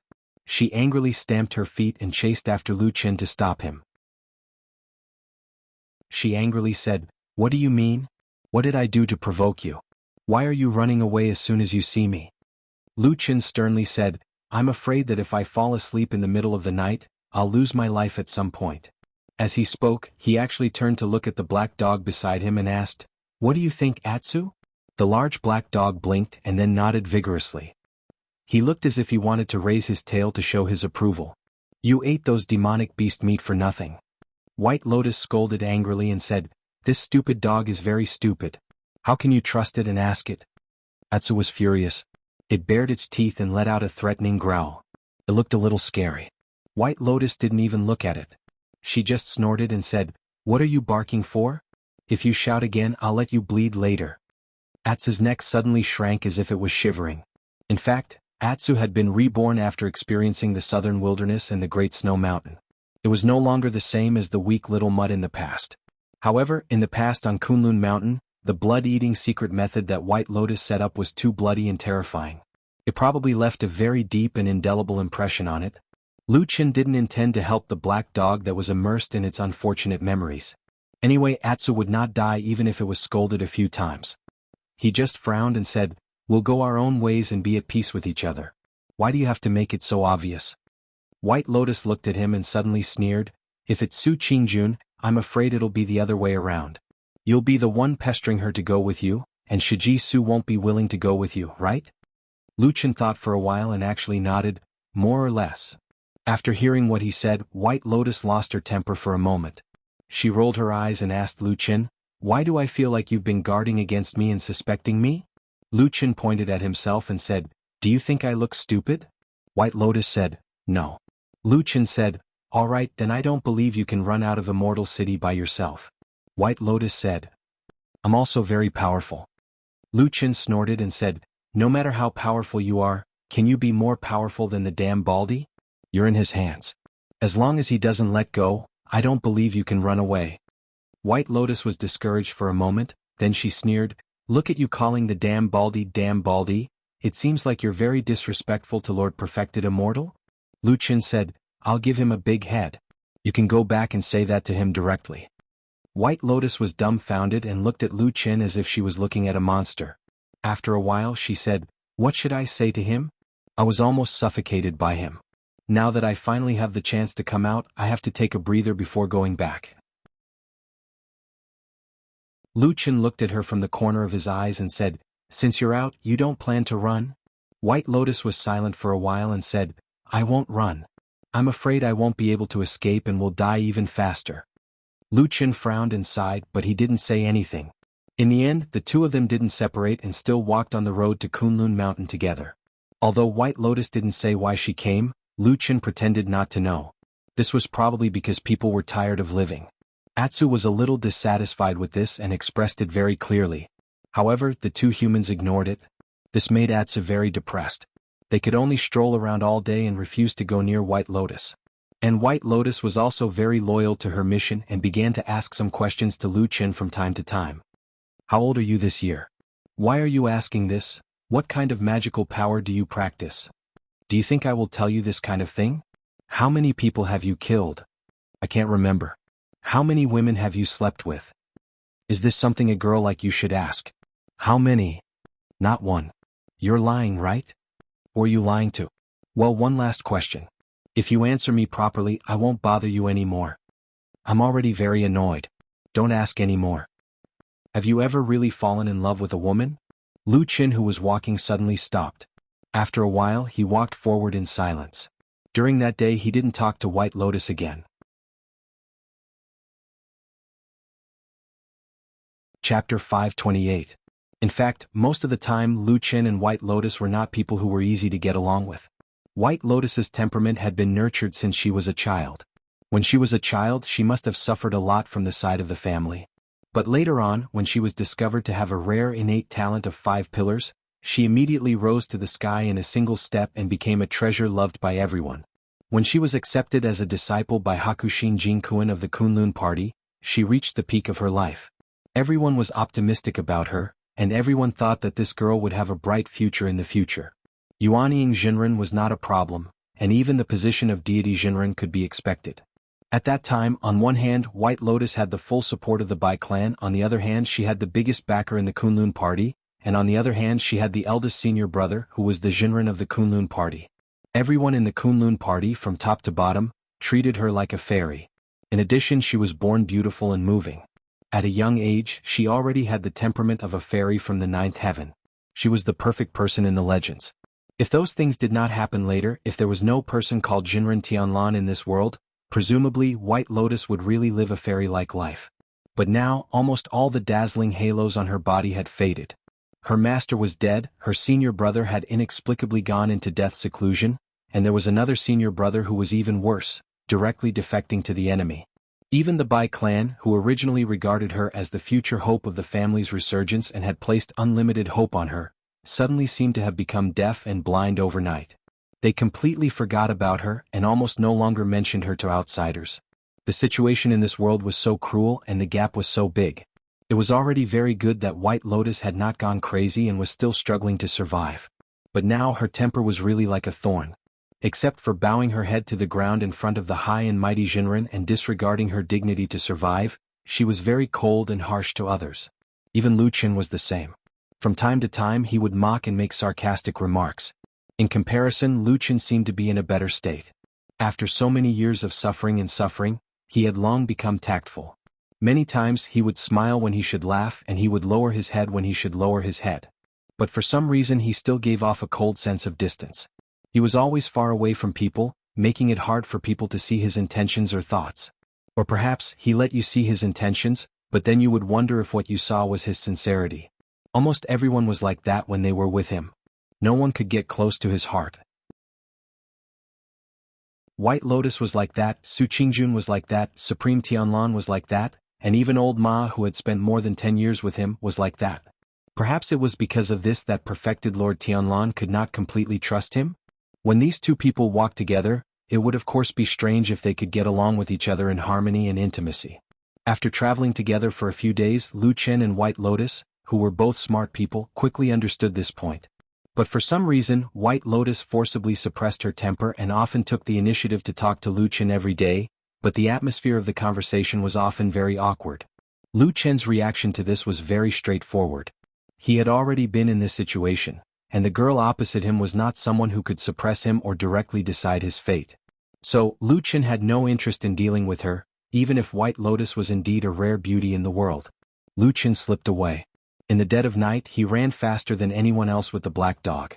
He was so unpredictable that even White Lotus could not catch up with him. She could only curse angrily in the dark night. After returning to traveling alone, Lu Qin took Atsu and traveled over mountains and rivers.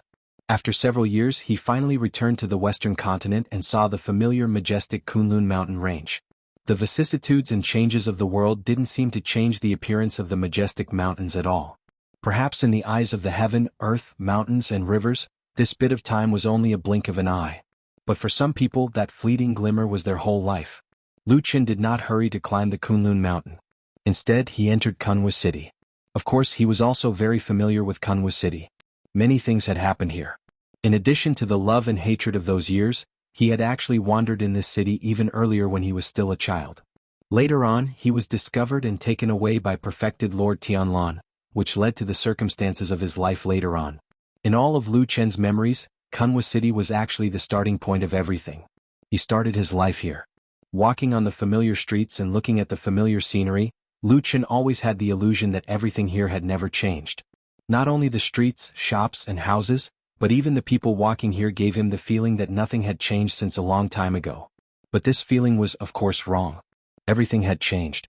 There were many big mansions in Kunwa City, and the rich and powerful families with a long history all lived here. Along the way, Lu Chen was like an ordinary passerby who saw the lintel of the door and recalled the past. The Bai clan style was still very grand, but the people in front of the door seemed to have become calm and low-key. The Atsu family was obviously a bit dilapidated. Could it be that the owner didn't have the heart to take care of it? The servants at the door were all listless. Even their gazes when looking outside seemed to be drifting, as if they had lost their vitality. Later, Lu Chen stopped in front of a slightly smaller house. From a distance, he looked at the words "E Manor" hanging on the lintel of the door.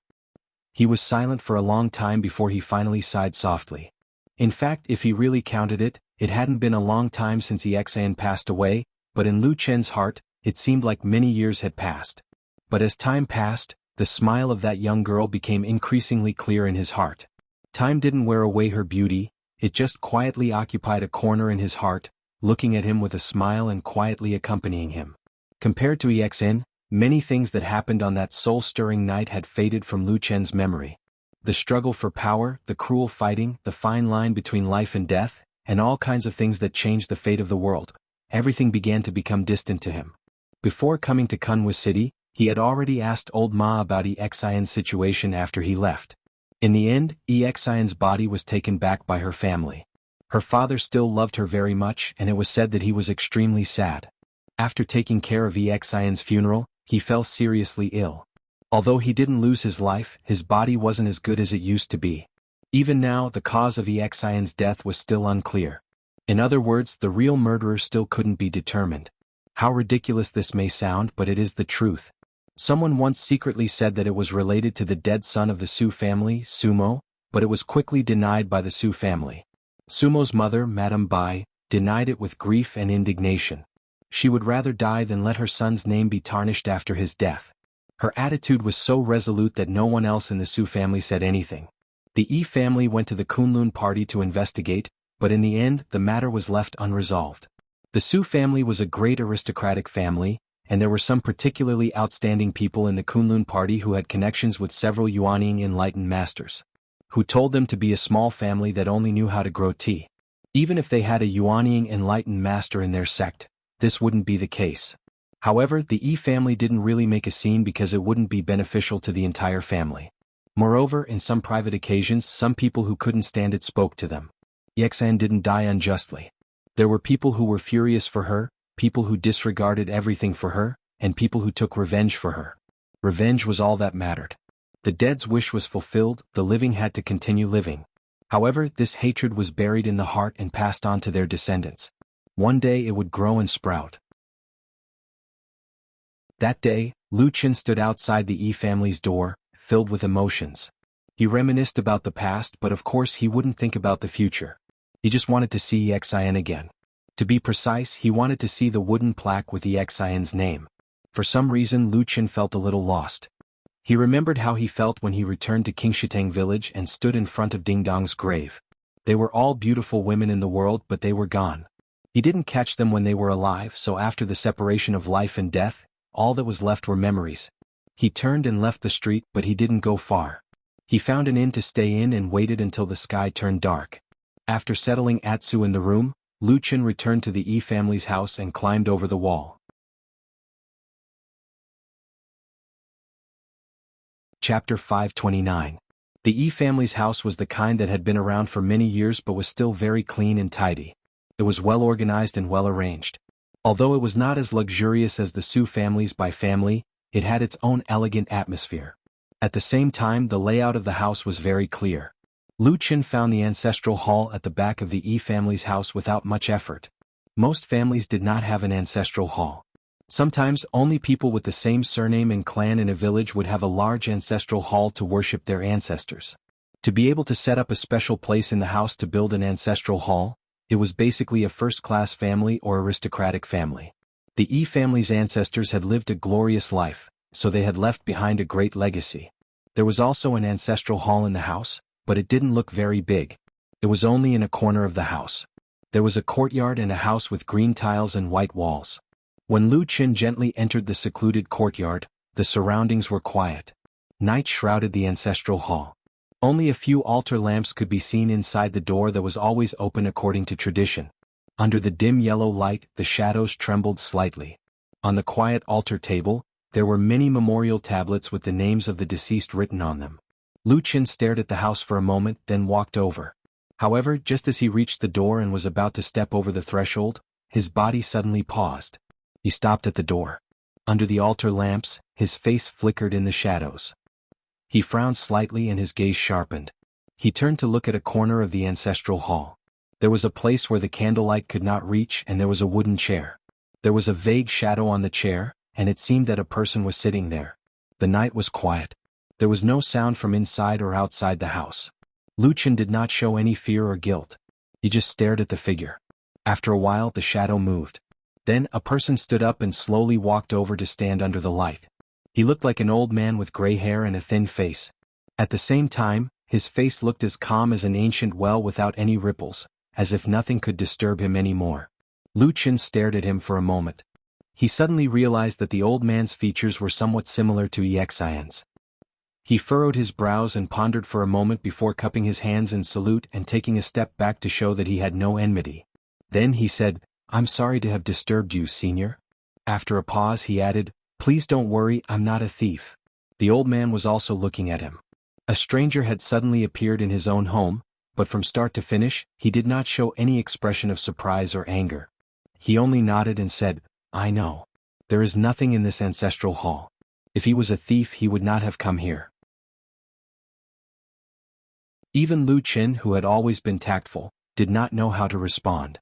Fortunately, the old man quickly said, "Although our Yi family is a small family, we still have night guards. You must have amazing divine power to be able to sneak in here without alerting anyone. I wonder what your purpose is, could you please tell me?" Lu Qin was silent for a moment. "I am here to pay my respects to an old friend. I did not want to disturb your family, so I came here in the middle of the night. I am truly ashamed of my inappropriate behavior. I hope Senior can forgive me." The old man seemed surprised and asked, "May I ask which ancestor of the Yi family you wish to pay your respects to?" Lu Qin hesitated for a moment before answering honestly, "Exn." The old man's body trembled slightly and his expression changed slightly. He opened his eyes and stared at Lu Qin for a long time before he suddenly thought of something and said, "You? Could it be Lu Qin?" Lu Qin was shocked and nodded. "Yes, who are you? How do you know me?" The old man stared at him for a while and sighed. "Please come in." He turned and looked at the memorial tablets on the table. After a moment of silence he said, "I am Yi Ming Xian's father." In the silent night, darkness shrouded the land. Most people were asleep except for the ancestral hall in the Yi family's backyard. Two men sat facing each other, talking calmly. "I've asked around about what happened back then. Although our Yi family is no longer what it used to be, we still have a few acquaintances on Kunlun Mountain," Yi said. Yi Ming said this to Lu Qin. Although he didn't mention any names, Lu Qin understood what he meant. The Yi family was a native of Kunhua City and one of their ancestors was the great Yuanying master. Even though they were weak now, they still had their ways of gathering information. Melaleuca Japonica, who took great care of Exin, and Dongfang Tao, who took Exin in as his disciple, were already friends. The ancestral hall wasn't a place to entertain guests, so there naturally wasn't any tea between them. They just sat across from each other. Yi Ming looked at Lu Qin and after a long moment of silence, he suddenly stood up and solemnly bowed to him. Lu Qin was shocked and hurriedly moved away. "Senior, why?" Yi Ming smiled bitterly. No matter what, you were the one who avenged Exian back then. The Yi family will always remember this. Lu Qin fell silent. After a while he said in a low voice, I'm sorry I couldn't save her. Yi Ming shook his head and turned to walk to the altar table in the ancestral hall. His eyes swept over the memorial tablets and finally stopped on the memorial tablet at the edge. He sighed softly and said, Exn, your friend has come to see you. Lu Qin slowly walked over and looked at the wooden tablet. There was only one simple line of words on it, Daughter Exian's memorial tablet. At that moment, his lips moved as if countless memories of the past suddenly surged into his mind. Scene after scene flashed past and then silently dissipated. He turned his head and looked at Yi Ming with a pleading gaze. Yi Ming sighed, nodded and moved aside. Lu Qin picked up 3 incense sticks from the altar and lit them on the altar lamp.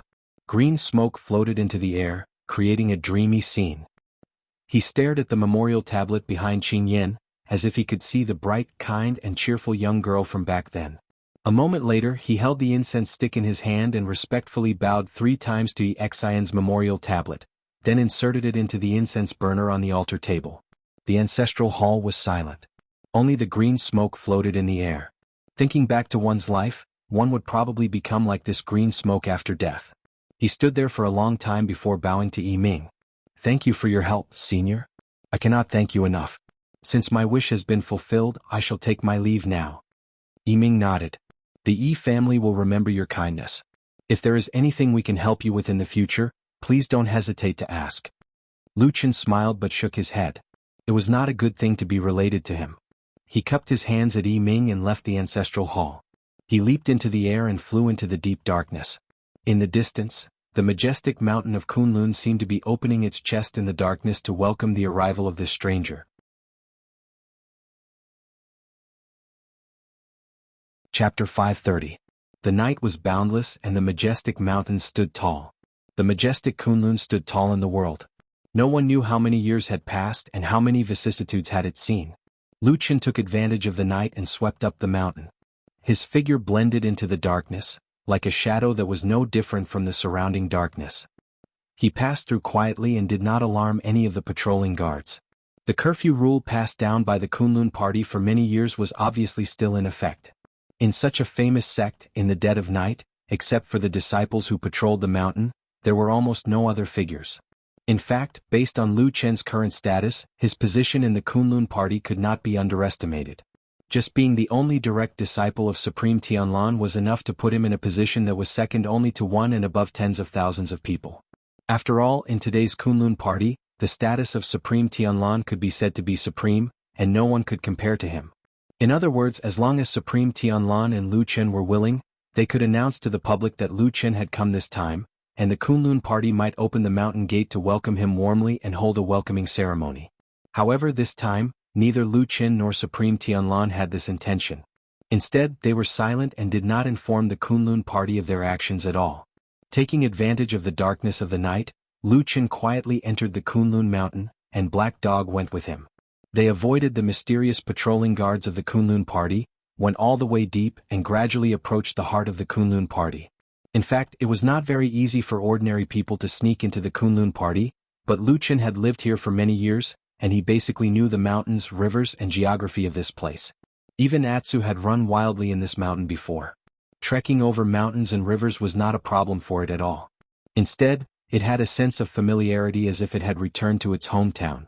Therefore, it didn't take much effort for the man and the dog to avoid the patrolling guards along the way. From afar they saw the place known as the Forbidden Area of Kunlun. The once marvelous scenery of the human world, the 4 strange mountains that were floating in mid-air, now only 3 remained. They drew long shadows in the night sky, and the place that had suddenly become empty seemed a little strange and awkward. When he was in Immortal City, Lu Chen had learned about some of the current situation of the Kunlun party from the well-informed old Ma. Of course, there were all kinds of complicated situations and undercurrents, but roughly speaking, Hakushin Jinkuan's forces had been completely erased in the past few years. Everything that used to be related to Hakushin Jinkuan had become a taboo, whether openly or secretly, and no one was willing to mention it. Even the winter peak, which had fallen, and the huge piles of soil and rocks that had fallen to the ground were still piled up on Kunlun Mountain, no one seemed to have seen it anymore. Every day, Every time they saw the three peaks of spring, summer, and autumn, people only thought that these three strange peaks had always existed in the world, and there had never been a fourth peak. That was probably how shallow human relationships were. Or maybe there were some people who still remembered in their hearts that they were not unkind, but the affairs of the world had come to this. In the end, they could not be like a mantis trying to stop a chariot, and they could only go with the wind and dust. As the disciple of Supreme Tianlong, Lu Chen, of course, would not have such worries in his heart. After glancing at the empty night sky expressionlessly, his expression did not change at all, and he continued to move forward. Soon he and Atsu approached the forbidden area of Kunlun, the place that was shrouded in thick fog all year round. A small mountain that was made up of huge rocks and countless piles of soil was at the edge of the thick fog. Half of it was exposed outside the thick fog, and the other half was covered by the thick fog. In the darkness of the night, this tall mountain stood quietly. One could vaguely see that the mountain was no longer desolate, and a lot of weeds and greenery had grown on it. Life was like this. Even though the winter peak was cold and nothing could grow on it, in the years after the crash, the land that had turned into an ownerless mountain would naturally be covered with greenery after being watered by the wind and rain. Lu Chen glanced at the mountain, but he could no longer see any trace of the majestic and austere mountain from back then. Everything had completely collapsed that night, including the once insufferably arrogant glory, fame, wealth, and majesty. All that was left was the soil that had fallen into the dust in front of him. He expressionlessly turned his head, walked around the mountain, and continued to walk towards the thick fog. However, when he saw that the thick fog was getting closer and closer, Lu Chen suddenly stopped. After thinking for a moment, he turned his head to look at Atsu and said, "You better not go in with me." Atsu looked a little stunned. It tilted its head and looked into the depths of the thick fog, as if it was a little unwilling. However, Lu Chen shook his head and walked over to touch Atsu's head. He whispered, "There are some things inside. No, you don't want to see them. Just wait for me outside." Although Atsu was unwilling, it was very obedient to Lu Chen most of the time. It immediately nodded, wagged its tail and licked his hand. Lu Chen smiled and hugged it gently. Then he turned around and took a deep breath before striding into the thick fog. The fog engulfed Lu Chen's figure in the blink of an eye. At this time it was more and more obvious that this place was strange. The land was so close, but there seemed to be an invisible boundary or a transparent high wall in the void. The fog was always gathered on the side of the boundary, and no matter what, it would not cross the boundary. The gray and tall fog wall blocked all the prying eyes. Even Atsu couldn't see the situation in the fog. After Lu Chen went inside, it was as if he suddenly disappeared from this world. There was no sound or movement. Atsu waited in the same place for a long time, and gradually began to feel a little bored. It turned its head and looked around. Then its gaze fell on the earthen mountain not far away. In the night, the mountain formed by the collapsed winter peak looked like it was cut in half by the fog. The exposed half of the mountain looked very ugly and steep. Suddenly Atsu seemed to be startled. It raised its head and looked up. At the top of the mountain far away, in the darkness where the thick fog intersected, there was suddenly a glimmer of light. It was like a shadow swaying in the dark night. Atsu stared at the dark high place. After a while, it took the first step forward and began to slowly climb up the mountain. The mountain was steep and the terrain was dangerous. Although many places were covered with grass and trees, there were still some dangerous places. It was easy for sand and stones to roll down, and if one was not careful, one would fall from the high place. However, Atsu was obviously very good at this. It walked all the way, jumping and running, and gradually approached the top of the mountain. Then, in the thick fog not far in front of it, Atsu's body suddenly trembled. In the thick fog, it suddenly saw a pair of huge eyes in front of it. Even the darkness could not block the light in the eyes, staring at it coldly. Above and below the mountain, in the shadow of the night, it was silent.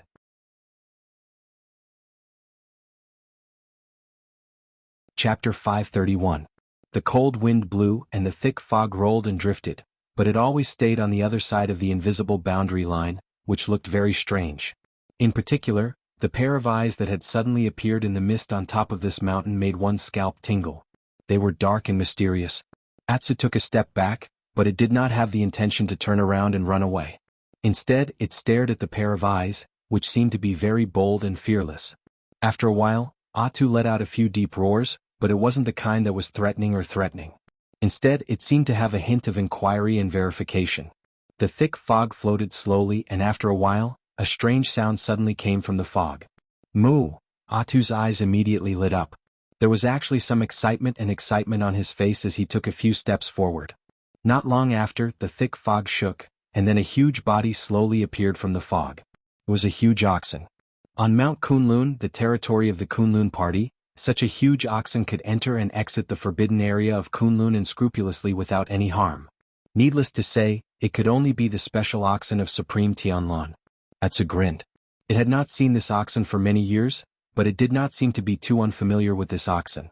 It ran up quickly and circled around this oxen a few times, barking, and excitedly stretched out its front paw to pat Oxen's belly a few times. Of course, Oxen should also recognize this big black dog. Although when Atsu was still in Mount Kunlun, it was still a weak native dog, but Oxen was still Oxen. It had helped Atsu once, so it naturally had good taste. At this moment, facing the very happy Atsu, Oxen looked more like a somewhat gratified but still calm big boss. It did not show much excessive excitement, but Oxen did not dislike Atsu's excited behavior. At most, it looked at it helplessly with a little tolerance. Moo! Oxen let out a cry and walked out of the fog completely. Then, like before, it found a flat place on the earthen hill and lay down on its stomach, as if it had become a part of the earthen hill. Atsu followed, still looking very excited. It chased after Oxen and kept barking, until Oxen's tail suddenly stood up and patted its head a few times. Atsu shrunk its head, and only then did it calm down. In fact, after a few years, Atsu's appearance had also changed greatly. In terms of body shape, the mutated black dog was not much different from Oxen. However, this Oxen's aura was too strong. Wherever it went, it had the appearance of a king. Any creature in front of it would feel like they were a head shorter than it, which was why Atsu was still a little short. Oxen lay on the top of the earthen hill and looked into the distance. In the depths of the night, Kunlun mountain range was undulating, and everything was quiet and normal as usual. However, now that there was a black dog by his side and thinking about its origin, it was definitely not normal. Moo! This time, Oxen was looking at the black dog, and there was a trace of doubt in its voice. Atsu hesitated for a moment, and then it probably thought of the identity and background of this giant beast in front of it, so it decisively betrayed Lu Chen. It stretched out one of its front legs and pointed in a certain direction at the foot of the mountain. Oxen rolled its eyes, but it had no intention of interfering. It still lay on the ground and did not move. This made Atsu, who originally wanted to follow this big boss beast into the thick fog to have a look, a little disappointed. It could not help but let out a few soft barks. Oxen did not pay attention to it and seemed to have something on its mind. At that moment, it seemed to inadvertently look up into the sky. In the depths of the thick fog, there seemed to be a huge shadow swaying in the rolling fog, but it quickly disappeared into the depths of the fog. At this moment, suddenly, Oxen's eyes focused, and it turned its head to look at the bottom of the earthen hill. At the same time, Atsu seemed to have felt something, and at the same time, it walked to Oxen's side and looked down. In the silent night, a figure suddenly walked over from afar. Her clothes fluttered in the night wind, and her face was beautiful, like a fairy who had descended from the moon. It was White Lotus. In the night, Oxen and Black Dog did not make a sound, nor did they do anything else. They just quietly watched the girl come closer. White Lotus seemed to be very cautious, and her brows were slightly furrowed. She was also very wary of her surroundings, and from time to time she would look around. However, perhaps it was because of the angle of her line of sight, she did not seem to notice the two animals on the earthen hill. Just like that, she slowly walked around the foot of the earthen hill, and then stood in front of the thick fog. She stared at the wall of thick fog, and a complicated expression appeared on her face, and she began to daydream. Should I go in or not? On the earthen hill, Oxen turned its head to look at Black Dog, and Atsu immediately shook its head, indicating that it did not know this person at all. It was the kind of person that had no relationship with him and was very certain of it. Then Atsu's eyes turned, and it moved closer to Oxen's huge horn with its head, as if it was trying to encourage the mysterious and unpredictable Ox King of Kunlun to teach the arrogant girl a lesson for trespassing into the forbidden area. Oxen looked at it, and after a moment of hesitation, it slowly stood up. Atsu was instantly happy, and it wagged its tail and grinned silently. Of course, it was Lu Chen's first time coming to this forbidden area of Kunlun. Even though he had lived in the Kunlun party for many years, and had a secret special relationship with Lord Tianlan, he had always stayed away from places that would easily attract attention, and that was also the instinct of a shadow. However, now that he had a special mission from Lord Tianlan, the situation was naturally different. Although he had never entered this mysterious place shrouded in thick fog, since Lord Tianlan had sent him here, he would naturally have some instructions. Therefore, Lu Qin already had a good idea of the situation of this forbidden area between the clouds and the sky. For example, he now knew that the destination of his trip was not just in this thick fog. What was hidden in the thick fog was just a secret entrance.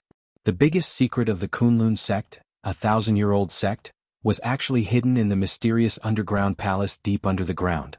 To be honest, when he first heard this secret from Lord Tianlan, Lu Qin's heart reacted almost instantly, and he thought of the mysterious underground palace under the immortal city. Although the two were very different, he did not know why, but he suddenly linked the two places together. Was it finally time for the secrets hidden under the dust of time to reveal their true faces one by one? Lu Qin walked slowly, and the surrounding fog automatically moved away from him.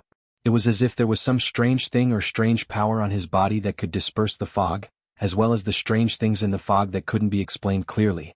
Then he walked all the way to the center of the thick fog and saw that place.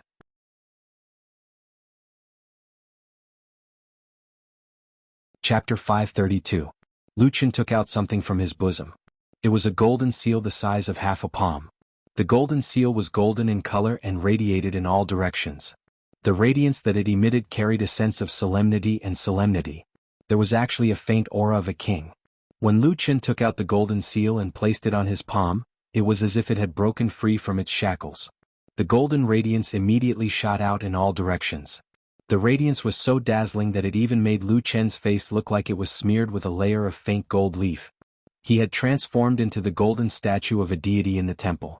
The dense fog that was originally entrenched and rolling in the surroundings suddenly retreated. Wherever the golden radiance passed, the fog that could not disperse in time was directly fixed by the radiance. Then it forcibly evaporated and disappeared. In that short period of time, one could still vaguely hear some low, frightened, mournful screams bursting out from the depths of the thick fog. They were filled with despair and fear. Wherever the golden radiance passed, there seemed to be no dark corners that could be hidden. Lu Qin stared at the golden seal in his palm. There was a trace of a complicated expression on his face. He gently rubbed it. From his fingertips he felt that it was hard to the touch. On top of the golden seal was carved a lifelike golden dragon. It bared its fangs and brandished its claws. It had a powerful and imposing aura. Its glaring eyes seemed to have a power that looked down on the world. When he gently turned the golden seal over, he saw that under the square seal base, there was only one word engraved: heaven. This golden seal was of course a treasure. Moreover, it was a unique treasure in the heavenly realm. However, the people in the world who knew of its existence were as rare as phoenix feathers and unicorn horns. To be exact, for thousands of years, there had never been more than 2 people who knew of this golden seal. Many years ago, this golden seal was called the Tianshou seal. It was said that the original meaning was, to live as long as the heavens. Later on, someone gave it another name. It was called the Kunlun seal. Legend has it that this golden seal was forged from the essence of the majestic Kunlun mountain range by the gods of ancient times. It was the essence of the mountains, the crystallization of the earth. Then this treasure suddenly disappeared from history, never to be seen again. Or perhaps it had appeared before, but other than the owner of the treasure, everyone else who saw it was dead. Yes, since ancient times, this Kunlun seal had always been silently passed down among the inheritors of the heavenly Taoist name, and it had never been shown to the outside world, even to those of the same sect who were as close as brothers. From Tianhong to Tianlan, and from Tianlan to Tianying. These words were said by perfected Lord Tianlan to Lu Qin. That day, when he handed the Kunlun seal to Lu Qin, perfected Lord Tianlan's expression seemed so relaxed, as if a heavy burden had been lifted from his shoulders. He looked at Lu Qin with a smile and an expression that seemed to be filled with an indescribable trust. What else could prove perfected Lord Tianlan's sincerity better than this? With the Kunlun seal and the knowledge of the ancient secrets, one could freely enter and exit the forbidden area of Kunlun. One could also know and master the biggest secret in the history of the Kunlun party. If this wasn't trust, then what was trust? If this wasn't regarding him as an inheritor and wanting to entrust everything to him, then what was? Lu Qin clenched the golden seal in his hand. He looked at the scene in front of him, which was almost exactly the same as what perfected Lord Tianlan had said. There was no change at all. He frowned, and for the first time, a hint of doubt slowly appeared on his face. Could it be that the damn Baldy, was he really sincere to him? Was everything he said true? Could it be that all this time, his unshakable wariness towards this person was actually all wrong? Lu Qin silently stared at the ground in front of him. Countless scenes of the past flashed through his mind, but he temporarily put them to the back of his mind. The golden seal's light flowed and flickered. An invisible force spread out. Then, without a sound, a bottomless hole that led to the dark and deep underground appeared in that mysterious land. He still had something to do. The biggest secret hidden in the Kunlun Mountains was the purpose of his trip. He clenched the Kunlun seal in his hand, took a deep breath, and then jumped down. The hole was very deep and very dark. He couldn't even see his fingers in front of him. However, the golden light of the Kunlun seal could illuminate the surroundings. Therefore, Lu Qin saw that even in this deep underground cave, there was still a dense fog. Behind the fog, there seemed to be more mysterious and strange things, bigger and scarier. Those things seemed to be sentient. They sensed that someone had suddenly intruded into this mysterious place. Therefore they were all angry, or rather they were all ecstatic and excited. Countless thick fog surged wildly and swarmed toward Lu Qin from all directions. It was as if the omnipresent darkness was laughing and roaring, wanting to devour everything. Until the golden light stopped in front of the fog. The golden light was like the solemnity of an emperor, blocking all the darkness 3 feet away. Wherever the light reached, the darkness turned into ashes. The things in the darkness roared furiously, but no matter what, they didn't dare to get close to the golden light. Lu Qin looked at the terrible scene around him expressionlessly. As he fell faster and faster, the surrounding dark fog began to appear with lightning-like silver lights. They tore through the darkness and wandered in every corner of the fog like ghosts. Sometimes they disappeared, sometimes they burst out, as if they had moved all the thunder in the sky into this abyss. When Lu Qin fell, all of a sudden all the electric light soared into the air, and suddenly there was a shrill and creepy sound in the air. At that moment, the golden light was suddenly compressed, and suddenly rolled back to less than a foot away from Lu Qin. The wind whistled and the thick fog pressed forward. When it was so close, it was as if there was only darkness in front of him, as if there was a devil opening its terrifying mouth in front of him. Behind him, above him, and in all directions, he was surrounded by the evil spirits in the fog. The next moment he would be torn apart. Lu Qin closed his eyes and no longer looked at the terrible scene around him. He just tightened his grip on the Kunlun seal in his hand. The dazzling golden light once again became bright. Although it was slow but steady, it slowly expanded in all directions. Countless low growls, with disappointment and resentment, came from the darkness and then slowly went away. The electric lights disappeared, the terrifying power that could make people crazy dissipated. The darkness became silent again, and then Lu Qin's falling speed also suddenly began to slow down. Breathing deeply, Lu Qin once again opened his eyes.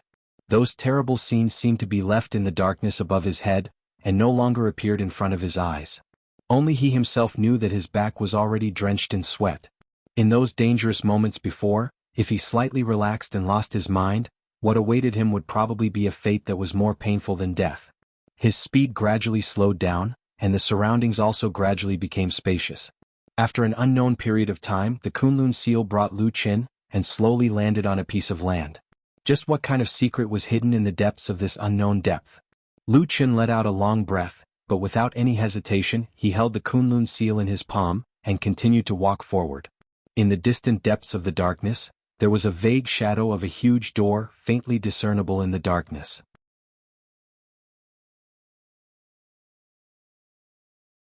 Chapter 533. The figure of the girl at the foot of the hill had been standing in front of the thick fog. She did not turn around to leave, nor did she walk into the fog. On top of the hill, Oxen and Black Dog were lying side by side, looking down with a strange look in their eyes. After a while, White Lotus suddenly moved. She lifted one of her feet and seemed to want to walk forward. On top of the hill, Oxen and Black Dog immediately raised their heads and looked at White Lotus in surprise. Atsu even stood up. White Lotus leaned forward and was about to walk forward, but her foot suddenly stopped in mid-air. Then no one knew what she was thinking, but she silently retracted her foot. She stood in the same place and began to stare blankly, not moving for a long time. This confused the two animals on the hill. Atsu turned its head and looked at Oxen. Oxen also had a puzzled look in its eyes. It probably did not understand what the girl at the foot of the hill was trying to do. Atsu could not hold it in any longer. He approached the green ox and muttered a few words to it in a low voice. The green ox glared at him and shook its huge head. However, it lay down again as if it did not intend to do anything. Atsu looked in the direction of the thick fog and seemed to be a little anxious. It then looked down at the foot of the hill. Unexpectedly, White Lotus, who was standing in front of the thick fog and seemed to be hesitating whether to go in or not, suddenly took a few steps back without saying a word. It seemed like she had given up on going in. However, White Lotus's eyes were still on the thick fog in front of her. Occasionally, she would look up at the remaining 3 strange peaks that were still floating high in the sky. The light in her eyes was dim and difficult to see. Atsu looked back and forth and finally, it seemed like it could not stand it anymore. It was either curious or worried about Lu Qin, who had walked into the thick fog and disappeared. It turned around and looked at the fog for a while, then slowly and tentatively walked over. The place it walked to was the corner of the hill that Oxen had walked out of from the thick fog. It looked no different from its surroundings, at least from outside the thick fog. Behind it, the green ox seemed to have sensed something as well. It silently turned its head and glanced at Atsu's back. Standing in front of the thick fog, Atsu only felt that everything in front of it was gray, vague, and unfathomable. There seemed to be a kind of faintly frightening atmosphere in front of it. However, the fact that Lu Qin had walked in and Oxen had also walked out of it probably gave Atsu a lot of courage. Therefore, Atsu did not hesitate for too long. It tentatively raised its foot and stretched out its foot into the thick fog. Dog-like. The front of the dog's paw touched the fog. Just like all the fog in the world, Atsu's foot entered it without feeling anything. The thick fog in front of it was not like the terrible poisonous miasma in the legends, where anything that touched it would immediately be poisoned and turn into a pool of yellow water. Everything seemed to be normal. Except for the fact that the fog was a little thicker, it seemed to be harmless to Atsu. After a few attempts, Atsu suddenly became bold. It turned around and barked at Oxen, then walked forward. However, it did not notice that behind it, Oxen was looking at it as if it was looking at a fool. Atsu was very happy and proud. After its body entered the thick fog, it found that nothing had happened. Everything was safe. Then it wagged its tail and turned around. It proudly poked its head out of the fog and barked at Oxen. It seemed to be saying hello, but it also seemed to be saying something like, "Look at me." Oxen looked at it quietly with a strange look in its eyes. Atsu grinned. Just as it was about to show off a few more times, its face suddenly froze. It seemed to have felt something. A moment later, a trace of panic suddenly flashed across its eyes. However, before it could react, it saw the thick fog around it suddenly rolled rapidly from all directions and suddenly surrounded it. Atsu whined, and then its whole body seemed to be suddenly lifted into the air. Then, with a swoosh, the dog's head, which was the only thing left outside the fog, was suddenly dragged into the thick fog. Only a faint hole was left, and then it was immediately filled by the surrounding fog. In the depths of the thick fog far away, the angry and panicked barks of the black dog could be vaguely heard. Oxen rolled its eyes and seemed to sigh helplessly. Then it stood up and slowly walked into the thick fog step by step into the depths of the fog. About 10 feet away from the thick fog, White Lotus, who was hesitating and pacing back and forth, suddenly raised her head and looked in front of her with a somewhat surprised expression. At that moment, when she was hesitating and struggling in her heart, she suddenly seemed to hear a strange sound coming from the depths of the thick fog in front of her. It seemed to be a scream, a little panicked and a little shrill. Perhaps it was because of this that White Lotus actually could not tell what it was. Was it a human, a beast, or one of those mysterious spirits and ghosts in the legends? This thick fog sealed off the forbidden area of the Kunlun party. For many years, the Kunlun party had forbidden ordinary disciples to come here. In other words, great cultivators who were above the level of Jinren Yuanying would have some opportunities to go to the 4 strange peaks above the clouds in the sky to cultivate. However, this place on the ground seemed to have always been a place that only the few people with the highest status could enter. In other words, in the past 100 years, it seemed that the only people who could set foot in the forbidden area of Kunlun were Lord Tianlan and her deceased master Hakushin Jinkuan. Until today there was a third person, Lu Qin. Carrying the strange orders secretly given by Lord Tianlan, White Lotus of course knew that the final destination of Lu Chen's journey to the west was the forbidden area of Kunlun. Therefore, although she was cunningly thrown off by Lu Chen halfway, she was very angry but not flustered. She directly returned to the Kunlun party and sneaked into the vicinity of the forbidden area of Kunlun Mountain. After waiting patiently for a period of time as expected, Lu Chen also came here with Black Dog. However, along the way, the matter of probing Lu Chen that was originally given to her by Lord Tianlan had completely failed. If it failed, then so be it. Anyway, when the time came, she just had to find a way to evade it. Otherwise there was no better way.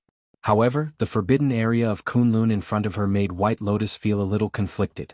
Many years ago, when she was still a disciple of Hakushin Jinkuen, she lived on the winter peak of the Four Strange Peaks. At that time she looked down from the sky. Of course she could see the thick fog on a sunny day.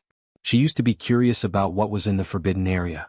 However, now that time had passed, even the winter peak had been destroyed in the mountain. Naturally, the feelings of the past were no longer there. Even if it was her, she was just a pitiful person who lived under someone else's roof and had to rely on someone else.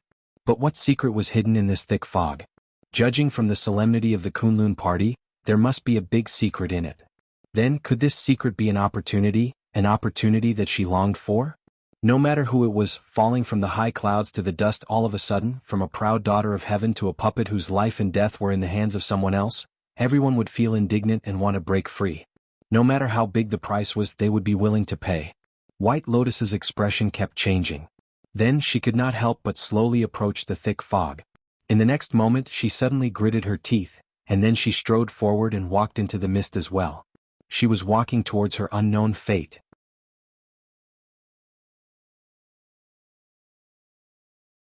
Chapter 534.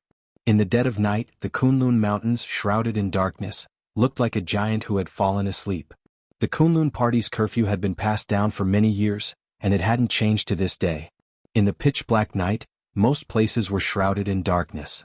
Except for the Kunlun party sect leader, a certain corner of the Xingyang Hall where the sect leader of the Kunlun party resided. The current Kunlun party's acting sect leader, the Thousand Lantern sect leader, was still awake. He was sitting in front of a desk with a lit candle on it. The candle was covered with a delicately crafted lampshade, allowing the dim candlelight to illuminate the area around him. It also illuminated his solemn and indifferent expression. The Kunlun party had been established for thousands of years. Naturally, it had already seen countless worldly affairs in the world. Occasionally, an accident happened to the sect leader, and the sect would nominate a temporary sect leader to take over the position. But of the people sitting in this position, he was probably the only one who hadn't removed the word acting from his title for so long. Under the candlelight, there was nothing on the smooth and flat table. There was only a letter placed in front of the Thousand Lantern sect leader. The Thousand Lantern sect leader's gaze fell on the letter. There were a few lines of words on it, heavy and powerful, with an extraordinary bearing. The meaning between the lines was also very simple. In the next few days, the strength of the patrolling guards on Kunlun Mountains should be relaxed. There wasn't even a signature at the end of the letter, and the words between the lines were all direct narration without any honorifics. Although he didn't scold or hurl insults, his words were straightforward, and there was a faint condescending and superior tone that seemed to be on the verge of bursting out. The Thousand Lantern sect leader looked at the letter expressionlessly. He read the words on the letter word by word. He didn't know how many times he had read it, but his face was gloomy. Suddenly he stood up, turned around and walked towards the door. In the middle of this, his wide sleeve brushed across the table. When it slid down the table, the letter on the table had already disappeared. Pushing the door open, the Thousand Lantern sect leader walked into the darkness. In the deep night, there was only darkness around him. There wasn't a shadow of a person. Even he himself looked like a ghostly shadow walking in the night, moving forward alone. The cold night wind blew past. He passed through the corridors and walked along the stone path, walking further and further into the night. He did not meet anyone along the way because he had secretly arranged for the night patrol guards to be sent away. People's moods change, don't they? Thinking back to when he first ascended to the throne, he was full of ambition and looked down on everyone. He felt that his achievements were so brilliant, that his 100 years of forbearance were not in vain. Once he grasped great power and one day he would be filled with great ambition. He would definitely make a peerless achievement, make the people of the world look at him, make tens of thousands of people respect him, and make the majestic Kunlun's successive generations of founding masters sigh with admiration and pride. Only in this way could he live his life in vain. Only in this way would he be worthy of his abilities, and he wouldn't have wasted so many years of suffering. A cold night breeze blew over, brushing past his cheeks. The chill was like a knife. Qian Dengzhenren's footsteps slowed down. He looked at the sky, the corner of his eyes slightly twitching, but there was grief and indignation in his eyes. But who would have thought that things would turn out like this? His ambition was empty, and he carried the title of sect leader spiritual master in vain. But how many disciples and how many forces in the sect could not work together until today? Each one of them secretly colluded, each one of them paid lip service, and each one of them opposed in secret. Even the 2 words acting sect leader spiritual master, in front of his head, in a flash of many years, unexpectedly no one proposed to remove it. Why was this? That year when he first ascended to the throne, he sat upright on the high platform, majestic and solemn. Every day when he walked through the sect, the disciples who saw him would respectfully salute him, calling him sect leader spiritual master. How comfortable and happy was that? Even if he carried a solemn expression on his face, his heart was truly happy. But now, so many years had passed, but the 2 words acting still existed in his title, and his mood had also changed drastically. The disciples who met him in the past were still respectful when they saw him, and even the way they addressed him didn't change. But in his heart, there was no longer the slightest bit of happiness. Qian Dengjinren couldn't help but secretly think in his heart, these people, these seemingly respectful disciples, every time they saw him and addressed him respectfully, were they laughing in their hearts? Were they secretly ridiculing him, the acting sect leader spiritual master who had held the position for the longest time in history? Every day, Qian Dengjinren felt that his days were beginning to become torment, because he constantly discovered that everyone under the heavens didn't respect him very much. In everyone's hearts, the Kunlun party still had a real emperor, and that was the true existence that everyone revered. That person was like a sun, burning fiercely, radiating boundless light, suppressing all other radiance so that everyone could only see him. Even the sect leader spiritual master, who was supposed to be the highest leader of the Kunlun party, was overshadowed in front of him. This matter shouldn't have been like this. Qian Dengjinren stopped in his tracks. In this boundless night, he passed through the curtain of night and finally arrived at the foot of a dark mountain. There was a tightly shut cave abode there, and the entrance was overgrown with weeds as if it had long been abandoned. Qian Dengjinren quietly stood at the entrance of the cave abode, a trace of hesitation and doubt in his eyes. But when he clenched his hands in his wide sleeves, he touched another light object. It was like a letter that was as light as a feather. But for Qian Dengjinren, that letter was perhaps as heavy as Mount Tai. He took a deep breath, threw all his worries to the back of his mind and quietly walked over. The abandoned cave abode's stone door was tightly shut, but traces of the restrictions could still be faintly seen.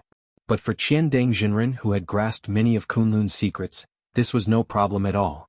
He easily unlocked the restrictions, and as the heavy stone door opened, he walked in. Darkness extended ahead, but the air was unexpectedly not oppressive and oppressive. It should be because this place had maintained good ventilation for many years. After walking through the dark passage, there seemed to be a somewhat oppressive light coming from the depths of the cave abode. At the same time, in the depths of the dark shadows behind the light, there seemed to be a voice that lightly coughed and let out a sigh. Qian Dengjinren looked in that direction, and without further hesitation, he directly walked over. The darkness clustered around his figure as he walked into the depths of the cave, and he saw the source of the light. It was a bright pearl embedded in the rock stratum above his head, emitting a faint glimmer.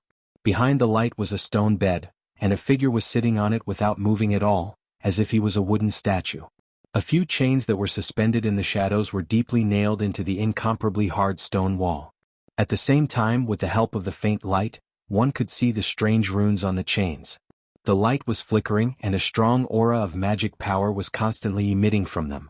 The figure in the shadows slowly raised his head and glanced at Qian Dengjinren.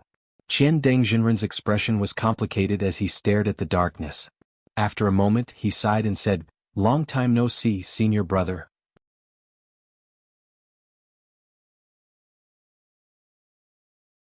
Chapter 535.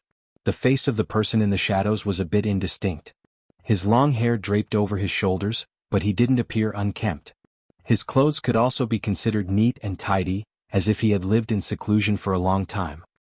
He raised his head and looked at Thousand Lantern, who had just walked in. His eyes faintly flickered in the darkness outside of the luminous pearl's light. After a while, the person's body moved as if he wanted to get up, but a strange sound suddenly came from his surroundings. The iron chains hidden in the shadows trembled, and several of the strange runes that were filled with the aura of spiritual power lit up. As a result, he quickly sat back down and let out a muffled groan as if he was in pain.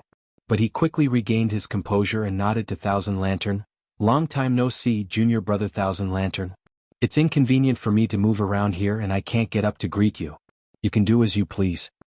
Thousand Lantern Taoist was speechless. He looked around and saw that there wasn't even a stone bench in the stone room. Even if there was a stone bench, it probably wouldn't be of any use.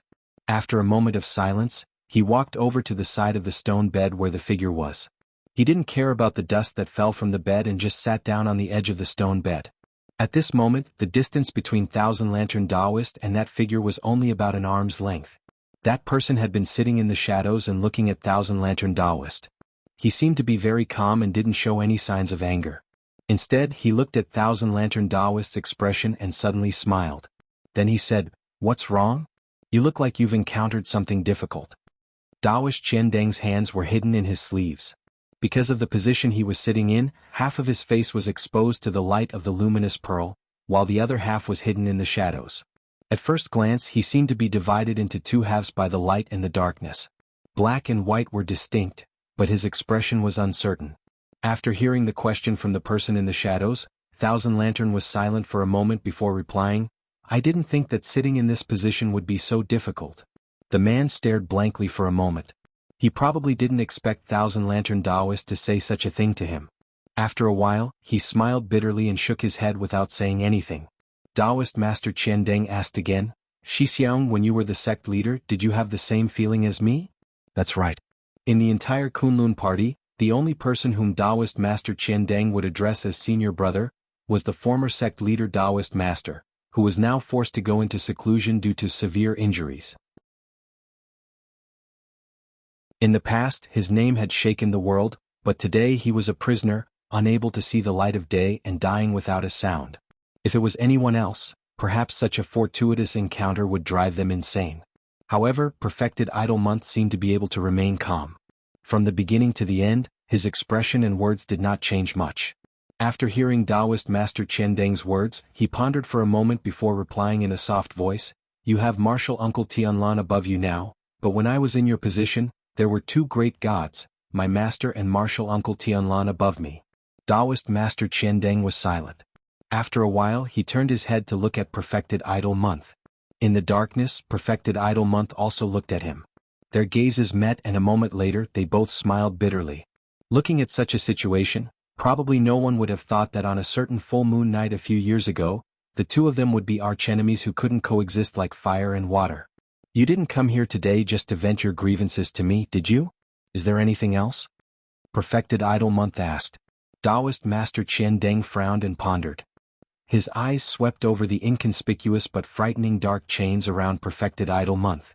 After a while, he said softly, "When I rose up, I wanted to get rid of you, and I also wanted to sit in the position of sect master. The expectations of generations of masters of Baichao Tang are all on me, and I must do it." Perfected Idol Month nodded and said, "I understand." The corner of Taoist Master Qiandang's eyes seemed to twitch slightly, and then he said, "But I thought about killing you, but I didn't think he would imprison and torture you like this. I really don't understand why he didn't just kill you directly." Taoist Master Idol Moon also became silent. Perhaps it was because the he mentioned by Taoist Master Qiandang was too powerful and carried a boundless and terrifying pressure. Even though he wasn't here, the two of them still felt suffocated and oppressed. He just sighed and said with a wry smile, "Martial Uncle's heart is as deep as the sea. Who knows what he is thinking?" Taoist Master Qiandang was silent for a while, and then he said, "I once asked Martial Uncle Tianlan about this. He told me that since ancient times, there have been many internal conflicts in the Kunlun party, but there has never been a case of killing a sect master." Perfected Idol Month was stunned, and then he shook his head with a wry smile. After he finished speaking, Taoist Master Qiandang's expression was similar to Perfected Idol Month's. Of course, such words had no credibility. Since ancient times, the Kunlun party had never killed a perfected cultivator of Huashan realm in an internal conflict. Then what about Hakushinjinkuan? Perfected Idol Month closed his eyes, looking quiet and serene. Even though he was not free at the moment, he still looked a little like the solemn and dignified old days. After a while, he lowered his voice and said, "Junior brother Qiandang, if you have anything to ask me, just ask. I'm already like this, so why can't I say it?" Taoist Master Qiandang frowned and looked at Perfected Idol Month with some hesitation. But after a while he seemed to think of all the shackles of time in the past few years, and finally he slowly leaned toward perfected idle month. Senior brother, you've been the sect master for many years. How much do you know about the forbidden area under the clouds in the sky behind the mountain? The soft and low voice began to echo in this unknown and dark cave. It was always easy to get lost in the dark. Sometimes they would lose their direction. Sometimes they would lose their sense of time. Sometimes they would even lose themselves. They would feel that everything in the past was wrong. However, when they wanted to choose a new path, they would either find that it was too late, or they would see only darkness in front of them. There was no light at all. When Lu Qin walked in the darkness, in the silence, his mind inexplicably recalled the first half of his life. Like a shadow, he often lived in the dark and walked behind the light until one day he personally shattered the darkness. He had never regretted it, and he could not regret it, because when he stabbed Yun Shouyang's back with his saber, he was destined to have no way out. He was a shadow, but he was destined to belong to the light. He raised his head and stopped walking. The huge door appeared in front of him. The golden light of the Kunlun seal sprinkled on the ancient door, as if it was narrating the dust-laden history of the past. He silently looked at it and then walked forward. For some reason, the darkness here was especially thick, and even the golden light could not force back the shadow. Therefore, when looking from the back, one could clearly see that Lu Qin was walking out of the darkness with the golden seal, and step by step, he walked into the depths of the darkness until the darkness completely swallowed his figure and then disappeared without a trace. Boom. In the depths of the distant darkness, there seemed to be a low and deep sound, as if a heavy door had opened a small gap and then slowly closed.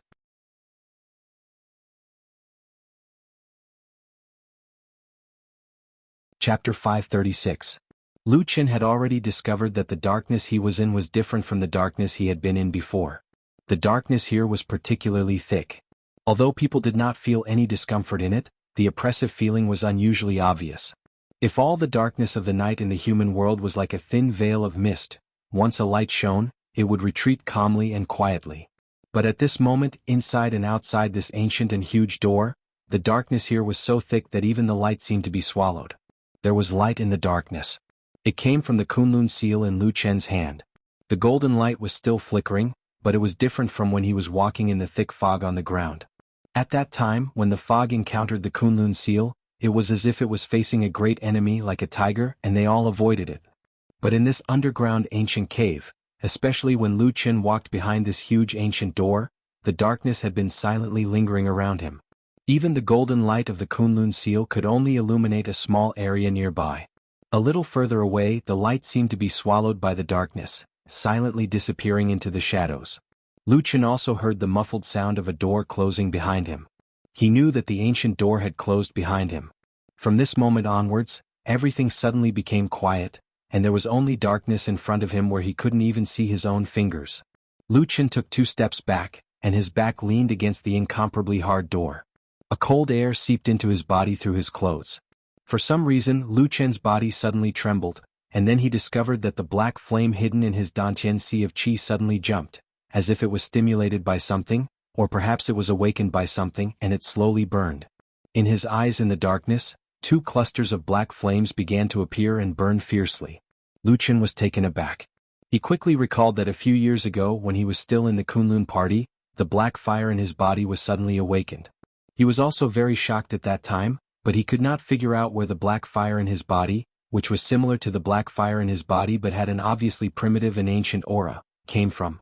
Until today he suddenly understood that the source of that power was here. In the depths of Kunlun Mountain, apart from the things that Supreme Lord Tianlan had told him in private, there was another side to the great secret that had been hidden for 1,000 years. His expression became somewhat strange and wonderful in the darkness, and an indescribable feeling emerged in his heart. After standing still for a moment, Lu Qin finally made up his mind and began to walk forward. The darkness was as deep as the sea, completely obscuring one's vision.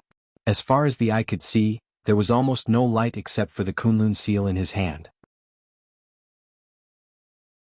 Lu Qin could not see anything more than a foot around him. In the darkness, this place could be as wide as the sea, or as narrow as a shack. If he took one more step, he would hit the wall. Every step was taken very carefully because in such darkness, he did not know whether his next step would be empty, whether he would step on a trap, or whether something strange would happen. However, from another angle, in a vast and empty space of darkness that had suddenly been magnified countless times, something moved slightly in the darkness. Looking up, the glimmer of light in the distance was swaying in the dark sea, slowly walking over. Lucien did not know how long he had walked or how far he had walked, but in his perception he seemed to have walked very far and a lot of time had passed. However, he clearly remembered that on the night before he left Mount Celestial Dragon, Supreme Lord Tianlan had clearly told him that in this place, all his perceptions could be wrong. This place was different from the entire cultivation world of the Divine Land. This place was unique in this world, this was the territory of that thing. In any case, Lucien still felt that he had walked for a very long time and he felt a little tired. However, he immediately realized that this feeling of fatigue should not have appeared after he walked. Years of cultivation had long tempered his body. Purely walking without any spiritual power consumption, he should not be tired even if he walked for 3 days and 3 nights. There was indeed something strange here. He stopped and looked around attentively.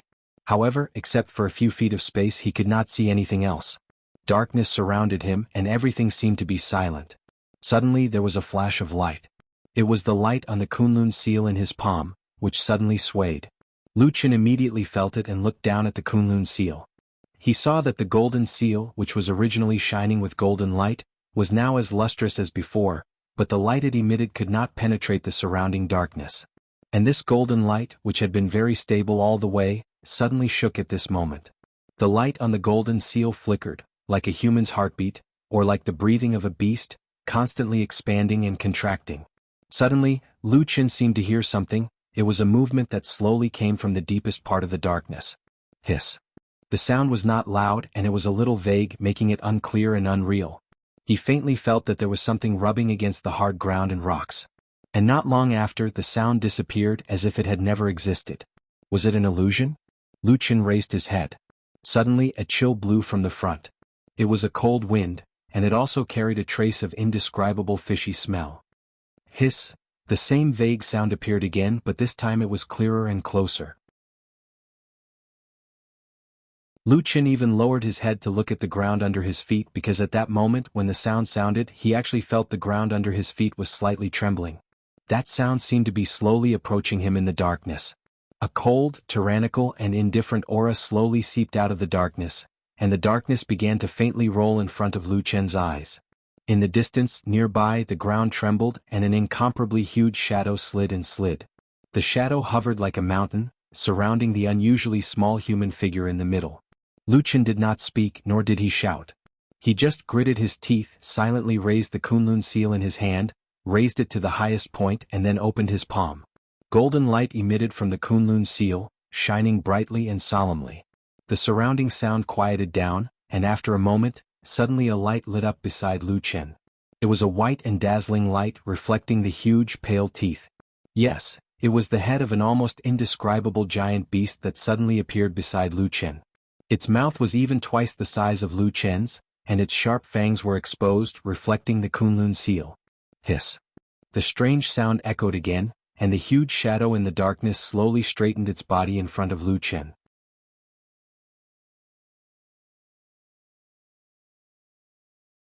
Chapter 537. The thick fog looked very calm from the outside. At most, only the fog on the surface was rolling slowly. As for the situation inside the fog, it was impossible to see at all. Therefore, when most people saw this fog, they would subconsciously feel that there was something strange in it, or that there were all kinds of mechanisms and traps that were hard to guess. However, they would never think that there was anything wrong with the fog itself. However, this thick fog itself was a very strange existence. Not long after Black Dog entered the thick fog, he understood this. At that time, he took a few steps at the edge of the fog and even poked his head out to greet Oxen triumphantly. Then an accident happened. The fog around him seemed to have suddenly come to life, turning into something extremely terrifying and powerful. All of a sudden, it rushed in from all directions, grabbed Atsu's body, and then pulled Atsu into the depths of the thick fog. Caught off guard, Atsu was immediately grabbed, leaving only a hole in the shape of a dog's head at the edge of the fog outside. It was somewhat comical, and then it was quickly filled by other fog. After that, all that was left in front of Atsu's eyes was a blur. At the same time, countless terrifying and sharp whistling sounds rang out beside his ears, like the wailing of ghosts and the howling of wolves. There were also several cold auras that tightly hung onto his fur, twisting and twisting, wanting to drill into his body. It felt as if it had suddenly fallen into a nest of poisonous snakes, and there were suddenly tens of thousands of snakes around it. Of course, Atsu could not just sit and wait for death. Even if it could not, it was still roaring and struggling, desperately pulling. Needless to say, after the transformation, the big black dog's bloodline and strength were already at the top level of the holy beast of the southern border. Its strength was indeed different from the past. In addition to being caught off guard at the beginning, when Atu began to struggle and resist, those strange things around it were not so easy to control it. Its muscles bulged, and its originally soft fur instantly became as tough as steel. Although the cold auras were powerful, they could not penetrate Atsu's body for a while. At the same time, Atsu roared and struggled madly. There was a series of deep, pa-pa-pa-pa sounds, but it was as if something in the fog around it had snapped. But one strand of fog was broken, and at the same time, another 5 or 10 strands of fog rushed over.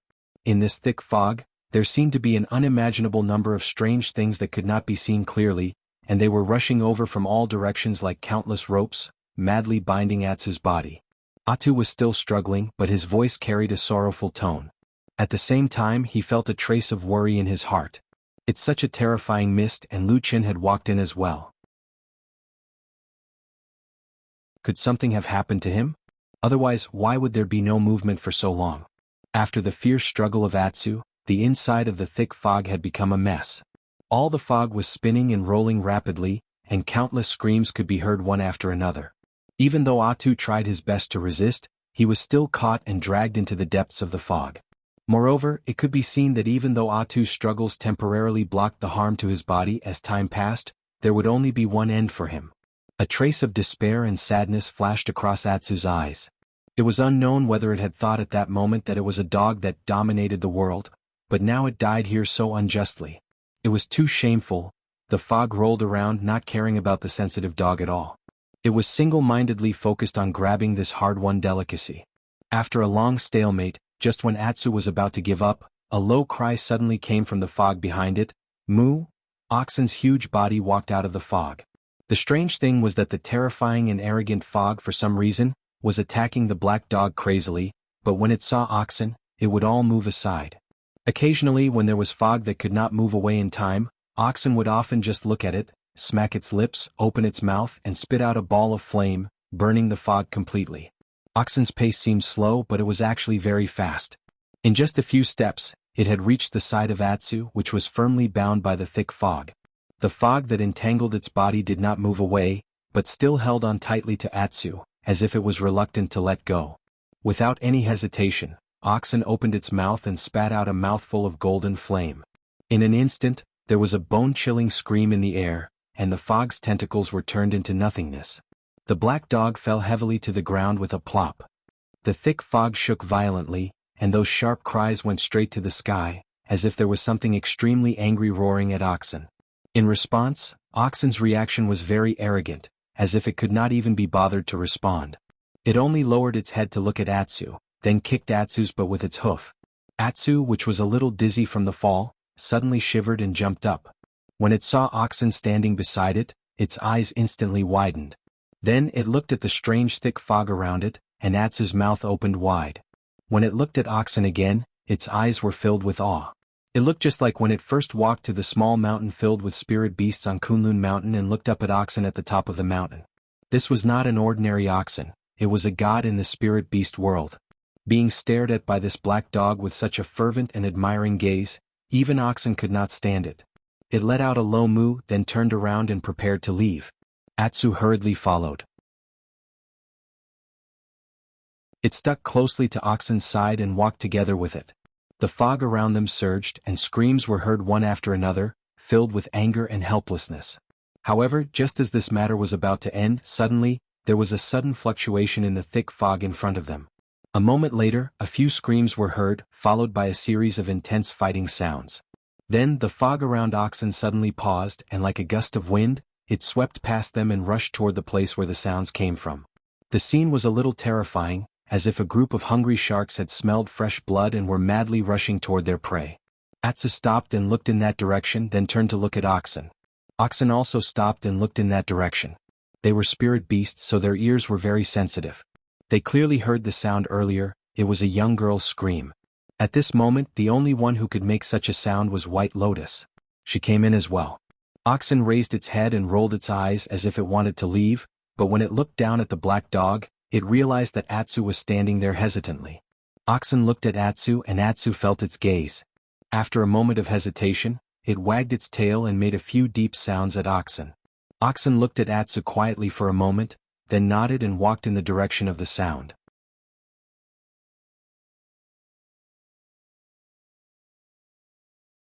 Chapter 538. Oxen took a few steps forward and suddenly looked back, only to find that the black dog had also followed it and was right beside it. Oxen hesitated for a moment, but it shook its head and let out a low moo. It stopped and did not continue to move forward. Instead, it swung its tail and patted Atsu's head, then turned around and walked in the other direction. Atsu was a little stunned, but it still followed it. Just like that, it followed Oxen for a while and walked out of the thick fog. However, this place was, of course, not the top of the hill where it had just entered. Looking at the surroundings, it was somewhat similar to the place where White Lotus was standing just now. Oxen brought Atsu here. When it felt that it was safe, it barked at it twice, then turned around and walked back into the thick fog. Its meaning seemed very clear. It probably felt that it should bring Atsu out first. After staying in the thick fog for a long time, it was always dangerous. Even if it wanted to save two people at the same time, it would be a little difficult. Atsu seemed to understand what Oxen meant, so after the initial surprise, it quickly calmed down. However, it still looked at the thick fog anxiously. After Oxen turned around and entered again, the fog seemed to have calmed down again, at least from the outside. What kind of strange thing was hidden in this thick fog?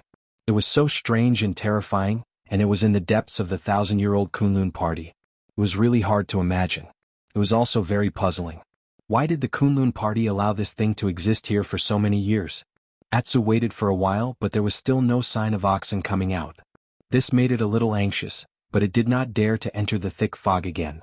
In the end, it simply lay down on the ground. In its heart, it thought of Lu Qin, who had entered this mysterious forbidden area earlier. It wondered how he was doing now. Lu Qin didn't feel good. While Atsu was worried that Lu Qin would be hurt by the fog, Lu Qin had actually passed through the dangerous fog with the help of the Kunlun seal and arrived at the deepest part of the earth, which was the biggest secret hiding place in Kunlun Mountain. However, this place seemed to be the deepest darkness in the world, and even light couldn't penetrate it. In his mind's imagination, especially after passing through the ancient and huge door in front of him, he felt that he should be in an unprecedentedly huge underground cave, even bigger than the cave he saw in the mysterious city below the celestial city. But all of this was just his conjecture. In fact, he knew nothing more than 3 feet around him.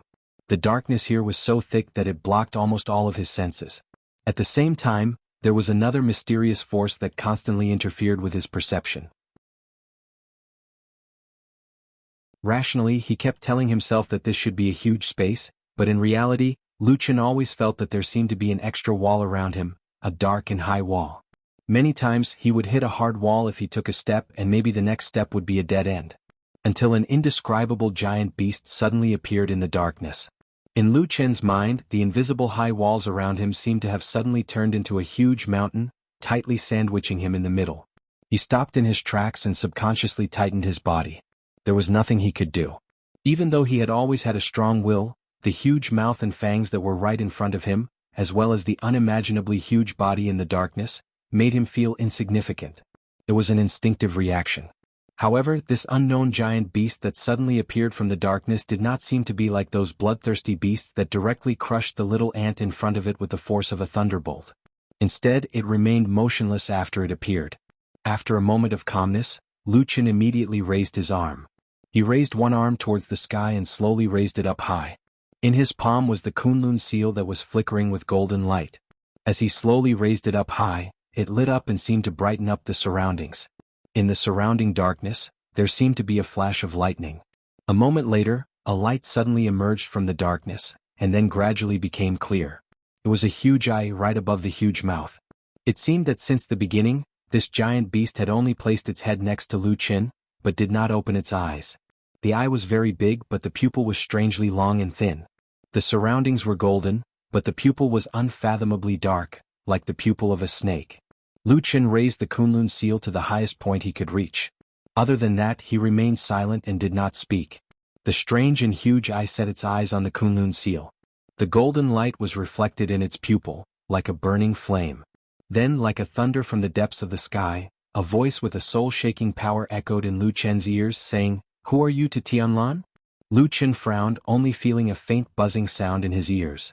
He hurriedly ran his spiritual force, and after a while this discomfort was suppressed. Then he said in a clear voice, "My name is Lu Chen, a disciple of perfected Lord Tianlan." There seemed to be a trace of surprise in the huge eye. It looked at Lu Chen with some strange and complicated emotions and said, "Doesn't he never accept disciples?" Lu Chen said, "Earlier this year he accepted me on Sky Dragon Mountain in the Immortal City." This. A strange sound came from around, as if the body of the huge beast was slowly moving. At the same time, there seemed to be a slightly mocking laugh in the darkness, and then the huge beast said in a low voice, "It seems that even he can't stand to be alone for the rest of his life." Speaking of this, the huge beast paused, then looked at Lu Chen and said, "What's your name?" Lu Chen. The huge beast shook its head slowly and said, "Not this. It's the Taoist name he gave you." Lu Chen was stunned for a moment. He did not expect that the gigantic beast in front of him would know about the inheritance of the Tian Daoist name like the back of his hand.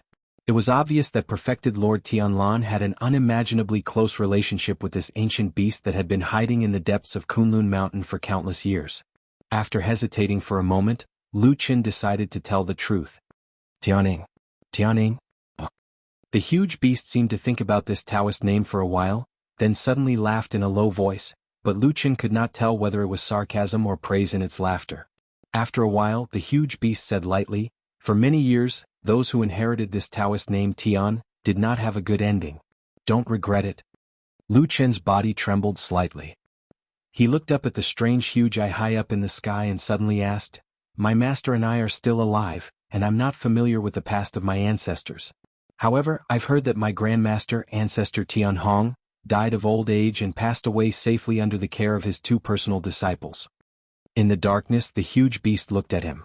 After a while, it said coldly, "Do you believe Tianlan's words?"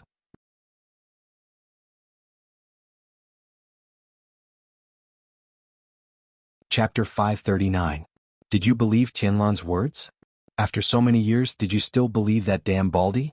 From that little boy to the shadow that blended into the darkness, from a wandering street to a cold-blooded killer, how many years have passed together? Now let me ask you, is he still trustworthy? Is he really trustworthy? Lu Chen stared at the strange huge eye in the air, his face expressionless and unusually calm. After a while he said, "I believe you." "Ha ha ha." The giant beast in the dark sneered. Its huge body hidden in the shadows seemed to move again, oppressing the earth and making it tremble slightly. It seemed that it might collapse like a hill at any time and crush Lu Chen, who was trapped in the center, into pieces. However, the hill did not collapse. Except for a few sneers, the giant beast did not do anything else and just remained silent to Lu Chen. After a while it said coldly, "Why didn't Tianlan come to see me himself?" Obviously, Lu Chen had had a very in-depth conversation with Supreme Tianlan before he came here, so he did not hesitate to answer the question of the giant dark beast. He answered directly, "He can't leave." Now the situation in the Immortal City seems calm, but in fact, undercurrents are surging. We can't afford to be careless. My master must stay in the Immortal City and can't leave. The giant beast snorted, obviously disapproving of this reason. In fact, in the eyes of this level of giant beast, the power struggles that human beings valued were only ridiculous. But other than that, it did not have any other reaction. It just asked again, "Then what are you doing here?" Lu Chen took a deep breath and tightened the Kunlun seal on his palm. Then he said, "My master asked me to tell you that it's time." In the dark world, because of the light of the Kunlun seal, the strange eye of the giant beast, and the conversation between Lu Chen and the giant beast, this originally cold and lonely world had some business. However, after Lu Chen said those words, everything around him seemed to have suddenly changed. The light was still the same and the figure was still the same, but the atmosphere had completely changed. All sounds disappeared at that moment, and the dark world seemed to have fallen into a dead silence. After a moment, the huge snake-like eye also disappeared. Then there was the sound of thunder, suddenly drifting from the darkness, from far to near, rumbling. Then the darkness suddenly rolled, and a tall figure like a huge mountain appeared in front of Lu Chen. It was almost impossible to see the whole figure, but the golden light of the Kunlun seal seemed to have been unlocked at this moment. Suddenly the light shone brightly and shot toward the surroundings, illuminating the dark world. Lu Qin held his breath and stared ahead. At the border between the brilliant golden radiance and the endless darkness, a huge shadow descended. In the depths of his pupils, that shocking scene was reflected. An indescribably huge black dragon slowly appeared in front of him. The dragon's breath was like a thunderclap, and the huge dragon's claws pressed on the ground, causing the rocks to crack. This kind of terrible and terrifying creature should never exist in this world, because they always seem to have the power to easily destroy the world. Its body seemed to have an ancient and wild aura, as if it had come from ancient times and suddenly appeared in this world. The dragon race, which once only existed in myths and legends, appeared in front of Lu Qin for the first time. The time has come? The rumbling sound was like rolling thunder, slowly rolling over the top of Lu Qin's head, and the huge dragon's head fell down. This time it was a pair of dragon eyes that lit up, and Lu Qin could even see the surprise and disappointment in those eyes. Perhaps it had been waiting for this day for far too long. Lu Qin clenched the Kunlun seal in his hand, nodded and then said, "Yes, the time has come. Master asked me to tell you and then said that if you are willing, you can come with me to the immortal city." In the forbidden area between the clouds and the sky, oxen walked in the thick fog, and it did not seem to be in a hurry at all. Although it had taken some time to bring Atsu out of the thick fog, it did not seem to care. Even if there was another girl waiting for its rescue in the thick fog, oxen seemed to be full of confidence. It was as if this bull would always be so unhurried. It walked confidently, and along the way the fog avoided it, and it did not encounter any resistance or obstacles along the way. Of course, there was no danger to speak of.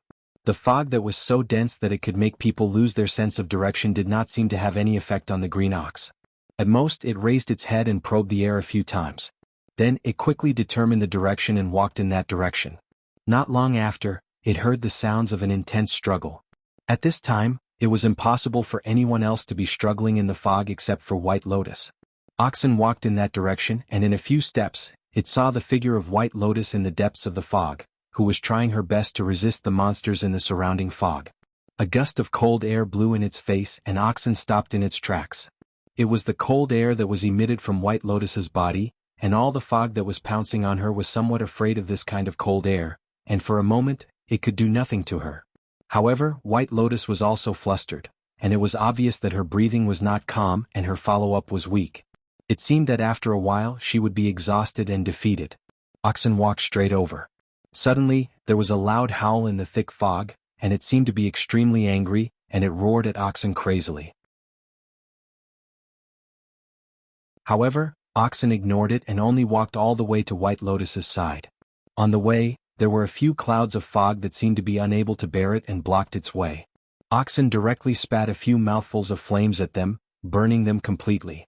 White Lotus also saw the figure of Oxen, and especially when she saw Oxen's actions, a look of shock and awe flashed across her eyes. She had never seen such a powerful giant beast before. Oxen walked to her side, and the surrounding fog that had been attacking endlessly retreated angrily but helplessly, giving way to an empty space. White Lotus finally breathed a sigh of relief, and her body suddenly became weak and she almost sat on the ground. Oxen glanced at her and then signaled White Lotus to get on its back. White Lotus was startled for a moment and she was a little hesitant. After all, she was not familiar with this oxen, but now that it was a matter of life and death, there was no room for hesitation, so she quickly climbed up. Then Oxen turned around and left.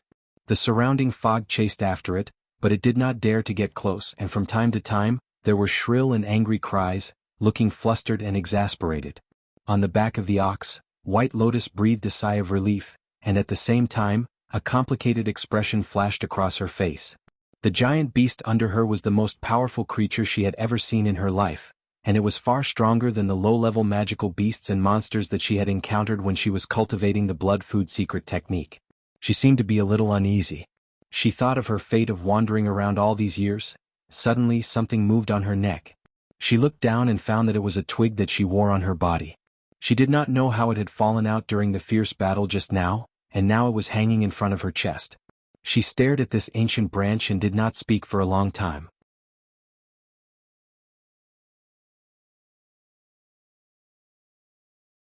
Chapter 540. The black dog felt that the night was exceptionally long, and time was passing extremely slowly. Whether it was Lu Qin or that oxen, neither of them responded to the thick fog after entering it. They did not return for a long time. There were several times when it could not help but stand up and walk to the edge of the thick fog, wanting to go in and search again. However, every time it recalled its embarrassing appearance in the thick fog, it could not help but shrink back. If it was not for Oxen's rescue, Atsu would probably have been trapped in the thick fog and could not extricate itself.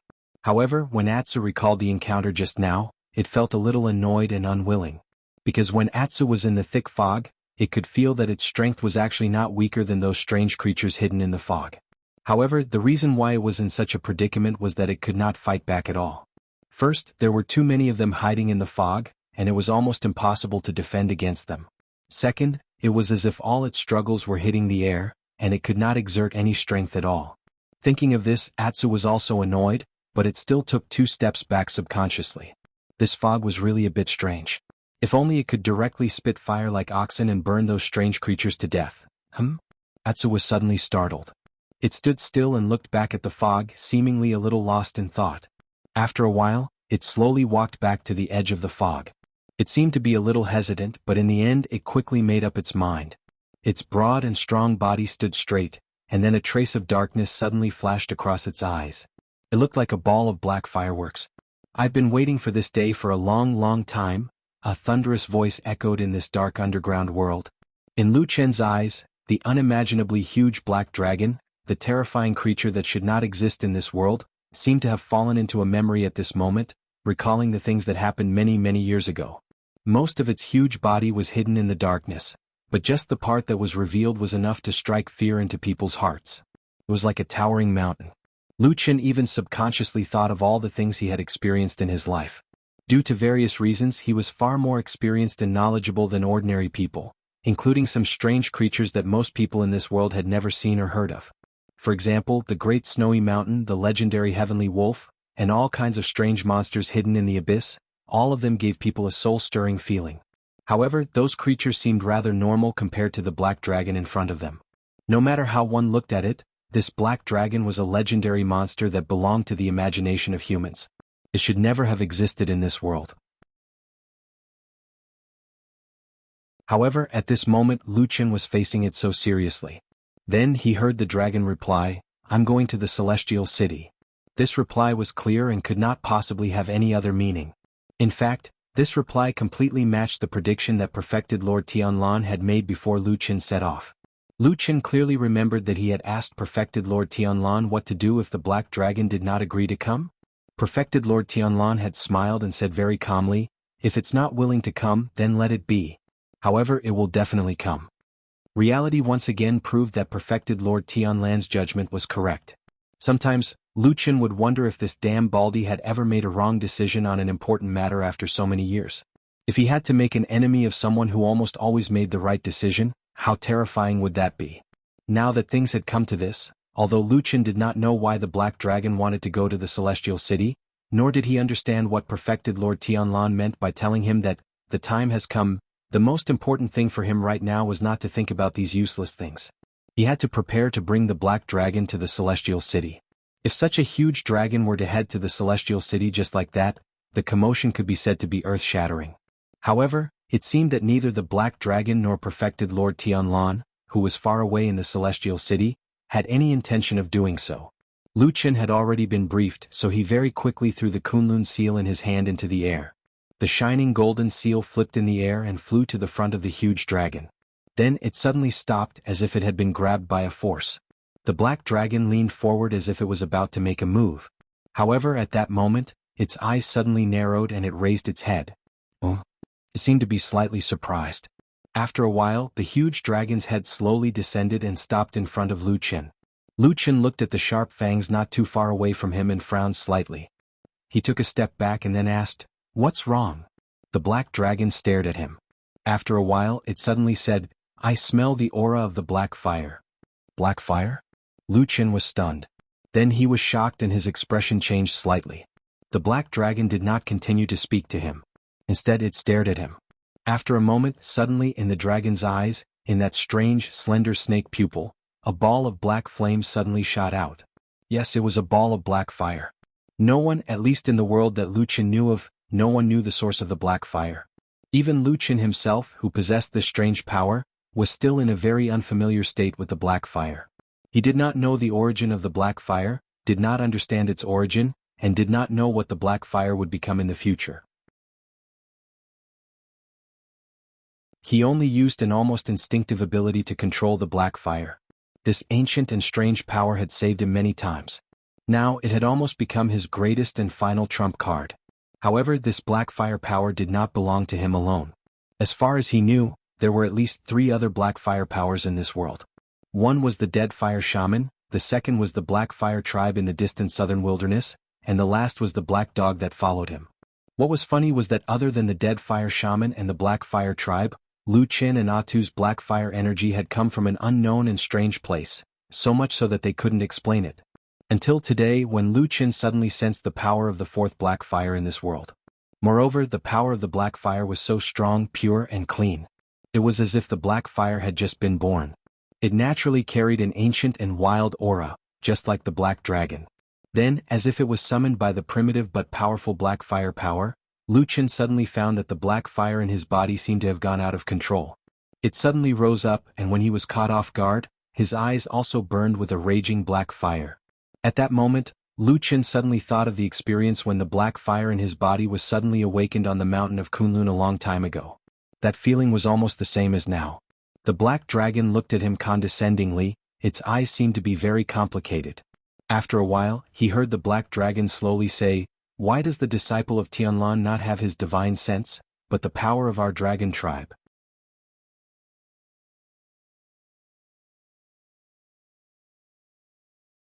Chapter 541. The Power of the Dragon Clan?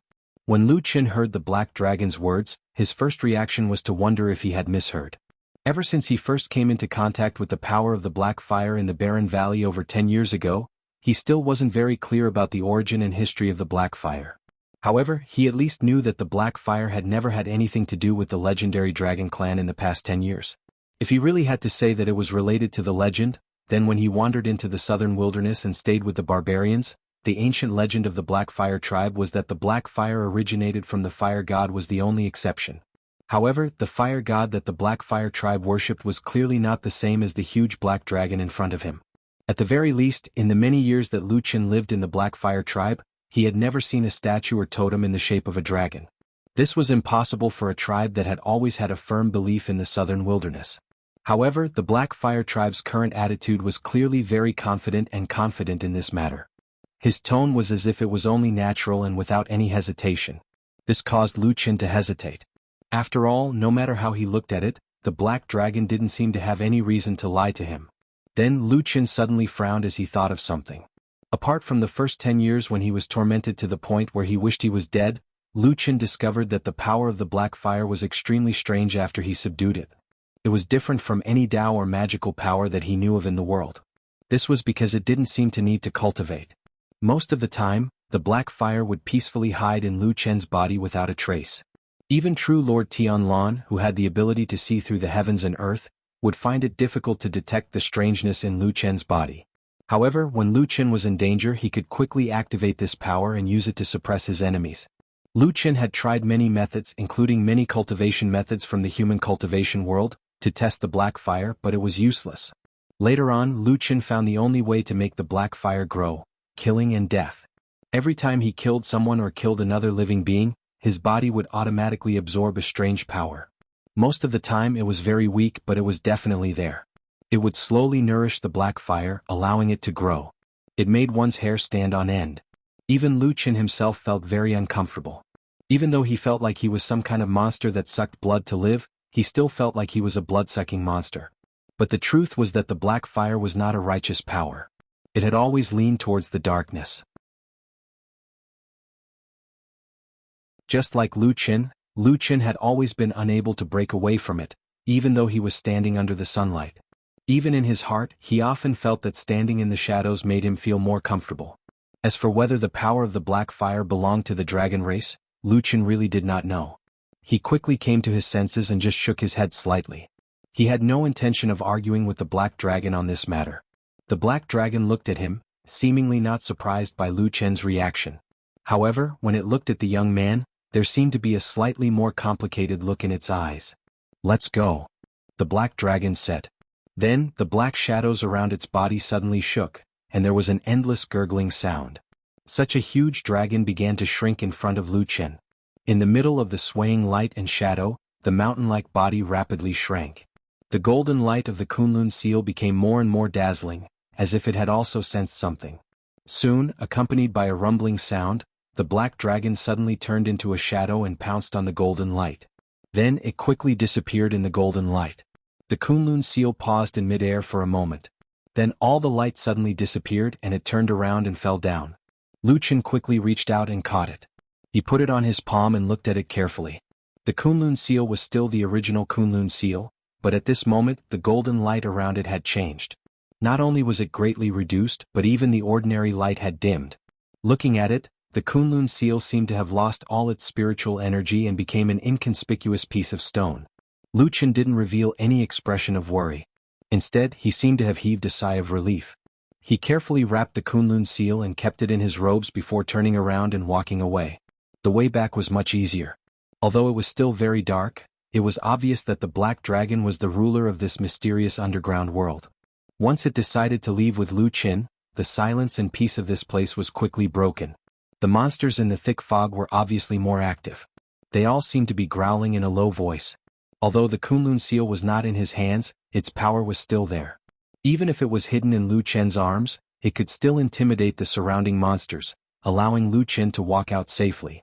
After returning to the surface and leaving the dark and vast underground world, Lu Chen still breathed a sigh of relief. But soon he became nervous again and smiled bitterly. No matter what, carrying such a huge dragon with him would not make him feel relaxed. Lu Chen walked out of the thick fog. Wherever he passed, the fog would retreat. Not long after, he finally walked out of the forbidden area between the sky and the clouds. During this process, although the surrounding fog seemed to be abnormally active, hissing and moving, until the end, there was still not a trace of fog that broke through the invisible boundary. Obviously, the person who set up various restrictive means here was an extremely powerful ancestor of the Kunlun party in the previous generation. Then Lu Chen saw Atsu. Atsu looked safe and sound as it squatted a few feet away from the thick fog. Beside it stood Oxen and another beautiful girl. It was White Lotus. Seeing White Lotus and Oxen also standing here, Lu Chen could not help but be startled, but he did not take it to heart. He glanced at White Lotus, then smiled and walked towards Atsu. He first reached out and touched the head of Atsu, who stood up happily and wagged its tail at him. Then he walked over and patted Oxen's head, saying with a smile, "Hello, old friend." Oxen glanced at him and let out a moo. Then Lu Chen turned around and said to Atsu, "Things are done, Atsu, let's go back to the immortal city." Atsu barked twice, nodded and wagged its tail without any objection, but at this moment, Lu Chen suddenly felt his sleeve tighten. He looked down and saw that Oxen had walked to his side and bit his sleeve. "What's wrong?" Lu Chen asked it. Oxen barked, then pointed to the north. Lu Chen thought carefully and his expression changed slightly. With a hint of doubt he asked, "You also want to go to the immortal city with us?" Oxen nodded. Lu Chen was stunned. This Oxen's identity and origin were extraordinary. It was a spiritual beast that Supreme Lord Tianlan had raised for many years, and its cultivation was unfathomable. In the entire Kunlun mountain range it was second to none. Did it want to go to the immortal city to see its master, Supreme Lord Tianlan? But when Supreme Lord Tianlan told him to come over, he did not say anything about this Oxen. Should he take it with him? Lu Chen hesitated for a moment, but he did not notice that White Lotus, who had been standing at the side without saying a word, was still looking at this Oxen from time to time, and there was a glimmer in the depths of her eyes.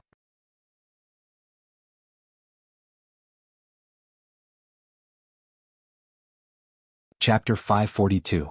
Although Oxen's sudden request was somewhat abrupt and surprising, Lu Chen did not dwell on it for too long. Anyway, this bull was Supreme Tianlan's pet.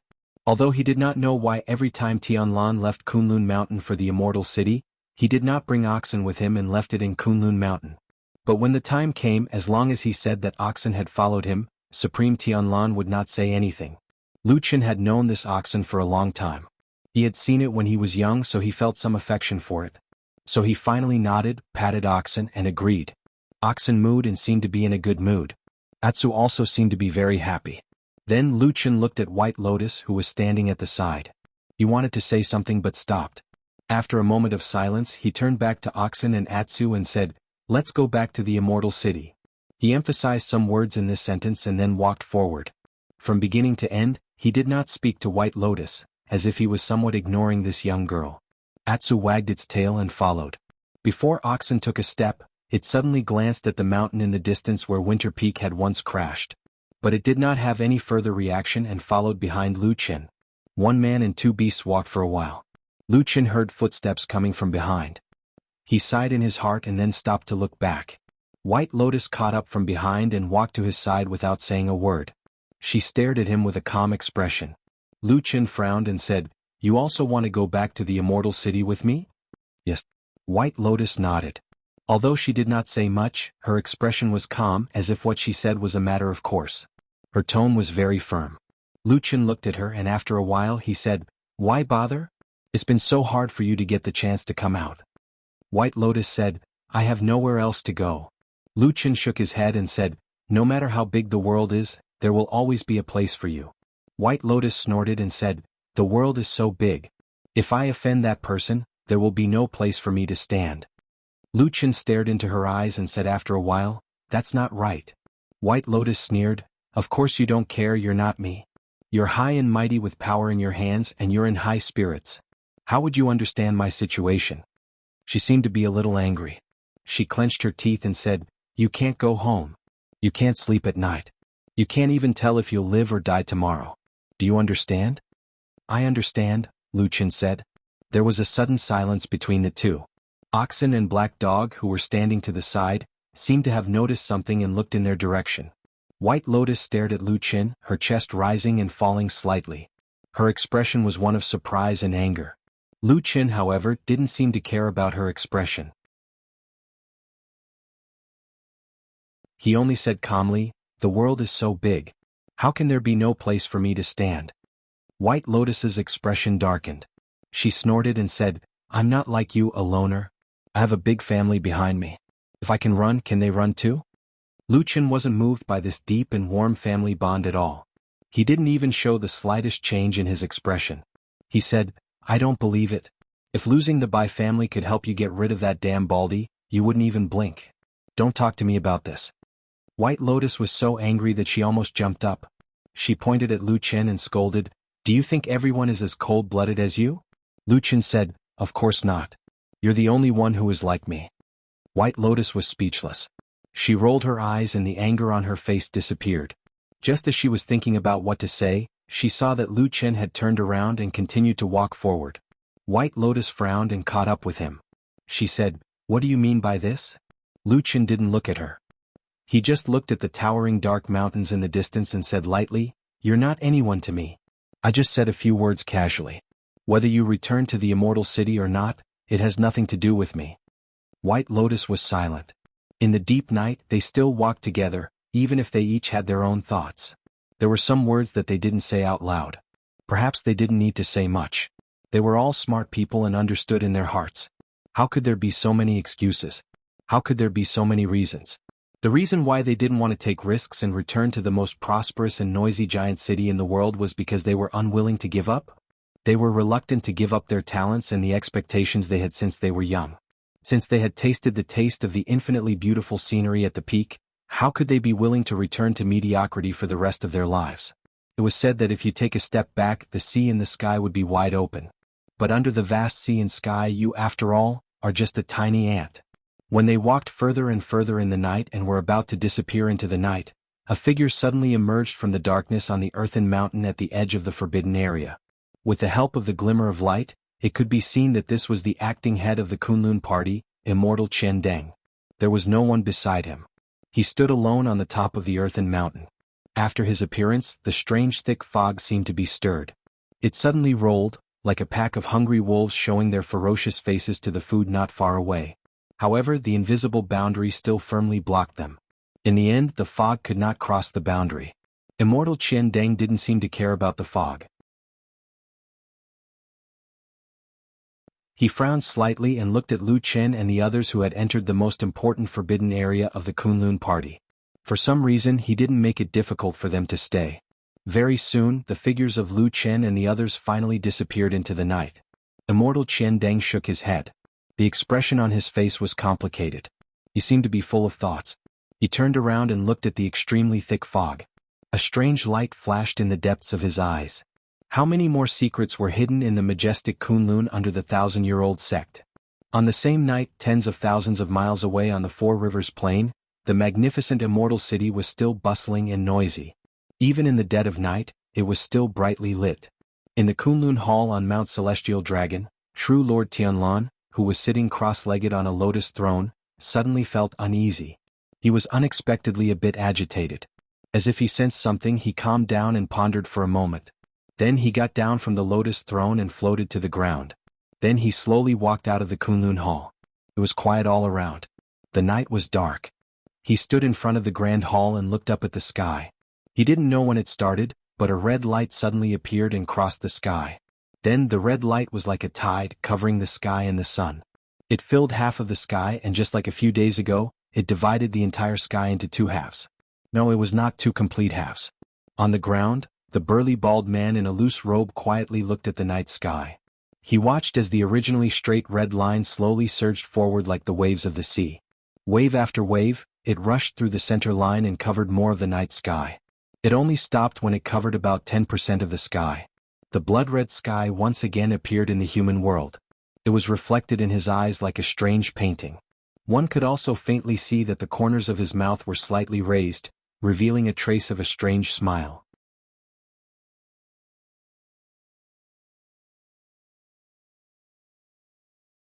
Chapter 543. Lu Qin and his group left Kunlun Mountain under the cover of the night. They did not delay on their journey as they moved forward in the direction of the Immortal City. However, the Immortal City was still thousands of miles away from the Western Land. Although they were all cultivators, it would still take them a long time to get there. As a famous mountain sect, Kunlun Mountain was inextricably linked to Lu Qin and White Lotus. However, for some reason the two of them did not seem to have any nostalgia for this place. They left without hesitation and even seemed to be eager to leave this place as soon as possible. They did not want to see this mountain again.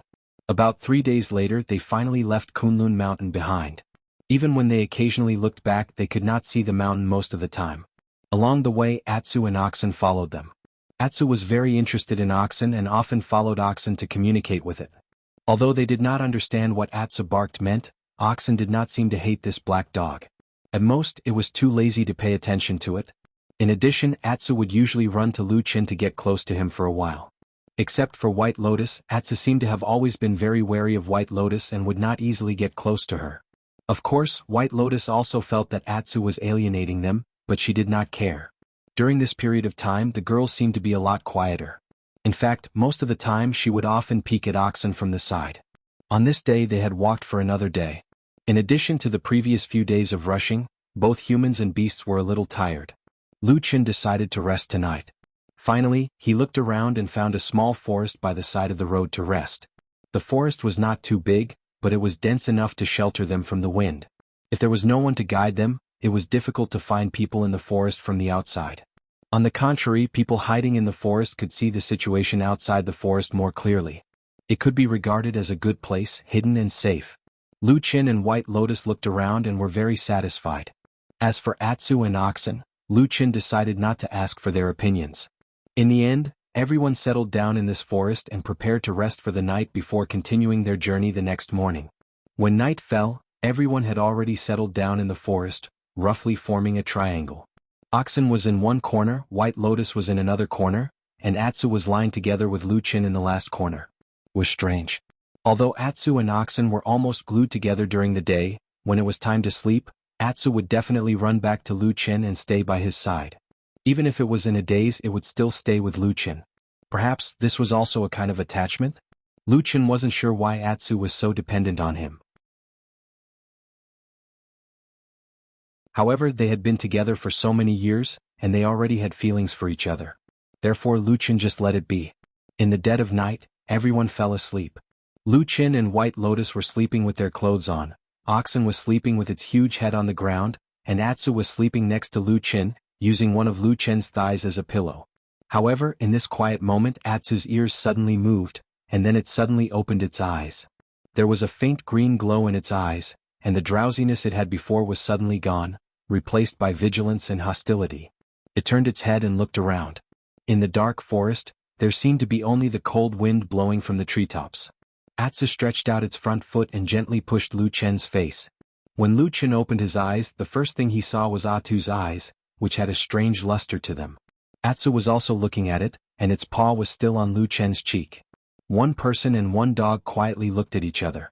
After a while, the light in Lu Chen's eyes gradually brightened, and the little bit of sleepiness disappeared. After a while, he slowly nodded to Atsu. Atsu retracted its paw.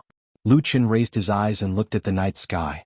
The night was dark, and the treetops and branches seemed to be covered in darkness. There was only the rustling sound of the wind, and the swaying branches seemed to be slightly more violent than before. Lu Chen frowned, turned over and sat up.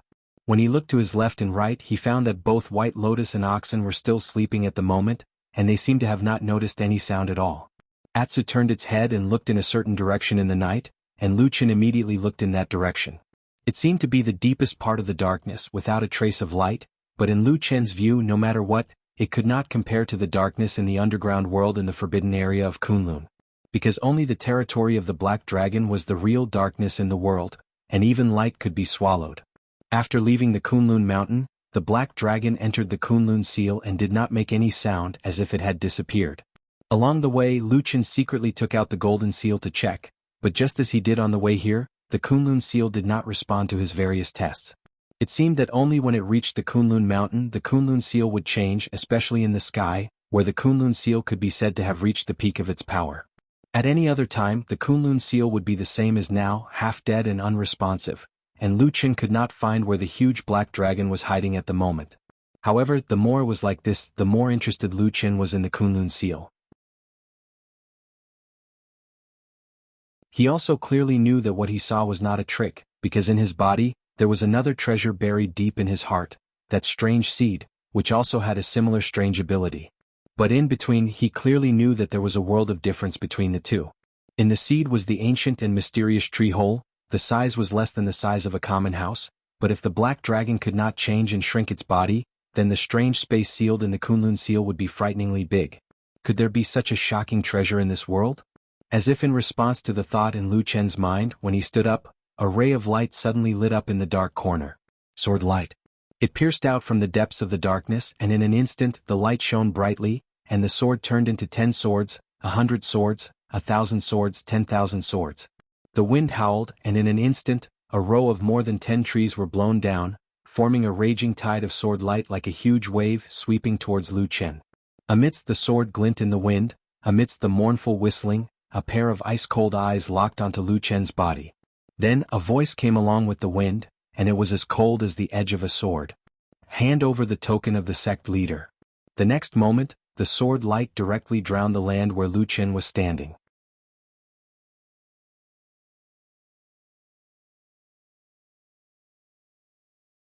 Chapter 544. Sect Leader's Token? Before he was engulfed by the sword light, Lu Chen heard these 4 words. Even though his body reacted in an instant, the spiritual power went berserk. The black fire rose to resist this sudden attack, but Lu Chen's mind still involuntarily went blank and sluggish for a moment.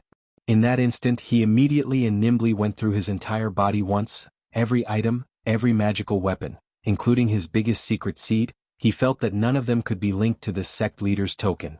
And he did not even know what the sect leader's token that the assailant mentioned was. One must know this kind of thing may be a rare treasure, it may be a rare treasure, but it could also be some kind of inconspicuous thing passed down by the ancient ancestors. It was not worth much, but because it was sentimental, everyone valued it and it became a treasured heavy weapon. But there was no such thing. The sword light was sharp and powerful, the person's cultivation was very high, and his attack was fierce. If Lu Chen did not judge the pressure he was under at this moment, this masked person who suddenly appeared in the dark could even be a Jinren whose cultivation was in the realm of Yuanying. The Yuanying Jinren who could walk unhindered in the divine continent's cultivation world, turned into an assassin and launched a sneak attack? This possibility, even for Lu Chen, could not help but feel a chill in his heart. That sword, the sword light was like a mountain, the sword shadow was like the sea rolling over like a raging wave. The force of the sword was like thunder. Before it reached the front, there was already a sharp airflow rushing over, directly piercing his heart, causing his heart to feel so vexed that he almost vomited blood. Or perhaps he was really about to die in the dark night.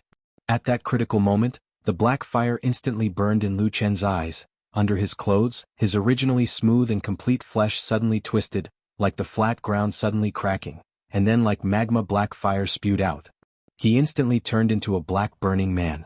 The black fire roared and roared. It was the only light that refused to yield in the sky full of sword light.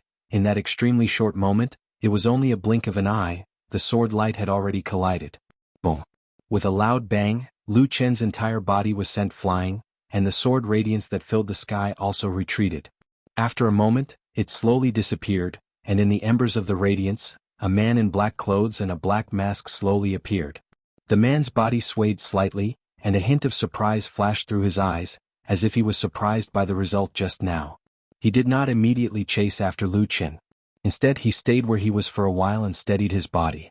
It seemed that the attack just now had actually caused his qi and blood to surge, and he had suffered a slight backlash.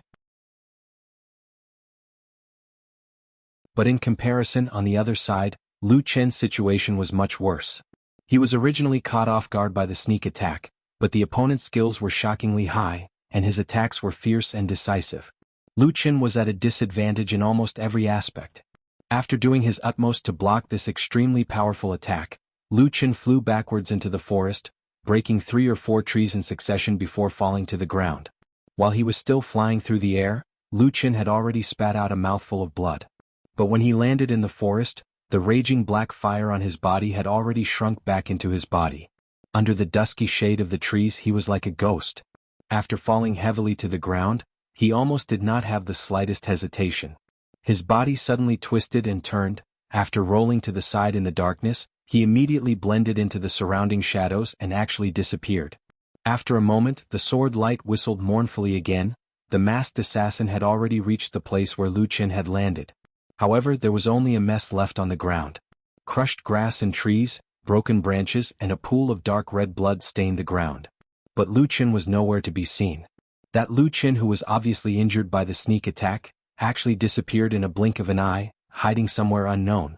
In the masked man's eyes, his pupils suddenly contracted. His eyes revealed surprise and anger. Obviously he did not expect Lu Chen to have such a strange method. He looked like a ghost. No, that method of hiding and escaping just now, from the beginning to the end, was filled with an evil aura. Obviously it was the secret method of the evil sect. With a long sword in his hand, he stood in the middle of the forest. His eyes were cold as he coldly looked around. In the dusky forest, the tree shadows quietly swayed, shadows everywhere, as if there were human figures everywhere, but also as if there were none. Only the wind quietly blowing in the depths of the darkness, like an ice-cold knife. The murderous aura was so cold that it made one's goosebumps rise. Then he heard a deep roar. The masked man's body paused for a moment and then turned his head to look, frowned slightly, his eyes cold. At the place where he came from, a big black dog was baring its fangs at him. The fur on its back stood up, opened its mouth to reveal its sharp fangs, like a ferocious beast that was about to pounce at any moment. That masked man did not have the slightest fear, even his eyes showed some disgust. After confirming that Lu Chen was indeed very cunning, even if he had cultivated to this level, he still had no way to quickly locate him. The masked man turned his target to the black dog. He seemed to snort coldly, took 2 steps towards the Atsu with the sword in his hand. You might be able to learn a few tricks to hide here and there, but did this big dumb dog know it too? The long sword in his hand, the tip of the sword faintly flashed. The murderous aura was like a tide, gushing towards the Atsu. However, the next moment, suddenly, an even bigger shadow appeared out of nowhere. A huge soul stepped through the darkness, standing next to the black dog. Oxen walked out of the darkness, stood next to the black dog and raised his head to look at the masked man. The masked man suddenly stopped in his tracks. He did not retreat, nor did he have the intention to escape. He did not even feel fear. He stared at the sudden appearance of the oxen, his brows slightly furrowed, as if he felt that this was a little troublesome. The murderous aura in the air did not disappear, it was still condensed around the masked man, gathered on the long sword that was as bright as autumn water. Oxen looked at the masked man standing in the darkness. He seemed to be a little cautious. Suddenly, both sides seemed to have fallen into a strange atmosphere of confrontation. No one spoke, no one made any movement, but in that oppressive atmosphere, the long sword in the masked man's hand slowly flickered. It seemed to gradually start to brighten again. Suddenly, Oxen let out a moo sound, took a step forward. There was a faint sound of wind blowing around it. It was also at this moment, in the darkness further away, suddenly a white figure swayed. The masked man looked in that direction and suddenly was startled. It was a beautiful young girl. It was White Lotus, hiding behind a tree, quietly looking in this direction. With such a thing happening and such a huge commotion, of course, everyone was woken up. But for some reason, when the masked man looked at White Lotus, there was something different. He stared at the young girl, and after a while he looked at the dark forest around him, once again confirming that he really did not see where Lu Qin was hiding. He seemed to sigh softly, then he pulled back his hand, turned around, put away the long sword in an instant, and flew away, instantly disappearing into the night. Like a phantom of the night, he came and went without a trace. In the forest, White Lotus slowly walked out. Oxen and Atsu stared in the direction where the masked man disappeared. After a while, suddenly, somewhere in the forest, a shadow suddenly shook, and then Lu Qin fell out of it. White Lotus and Oxen immediately ran to him, but Lu Qin put his hand on his chest, and after spitting out a mouthful of blood, he frowned and whispered to himself, "What is the sect leader's token?" You're tuning in to the Han Li's Wuxia Chronicles YouTube channel. We're so grateful for your support, and don't forget to subscribe to join us on this incredible journey through captivating stories. Your generosity through donations truly makes a world of difference, as it's the primary source of revenue that allows me to expand and enhance this channel for you. Thank you from the bottom of my heart for being a part of this adventure.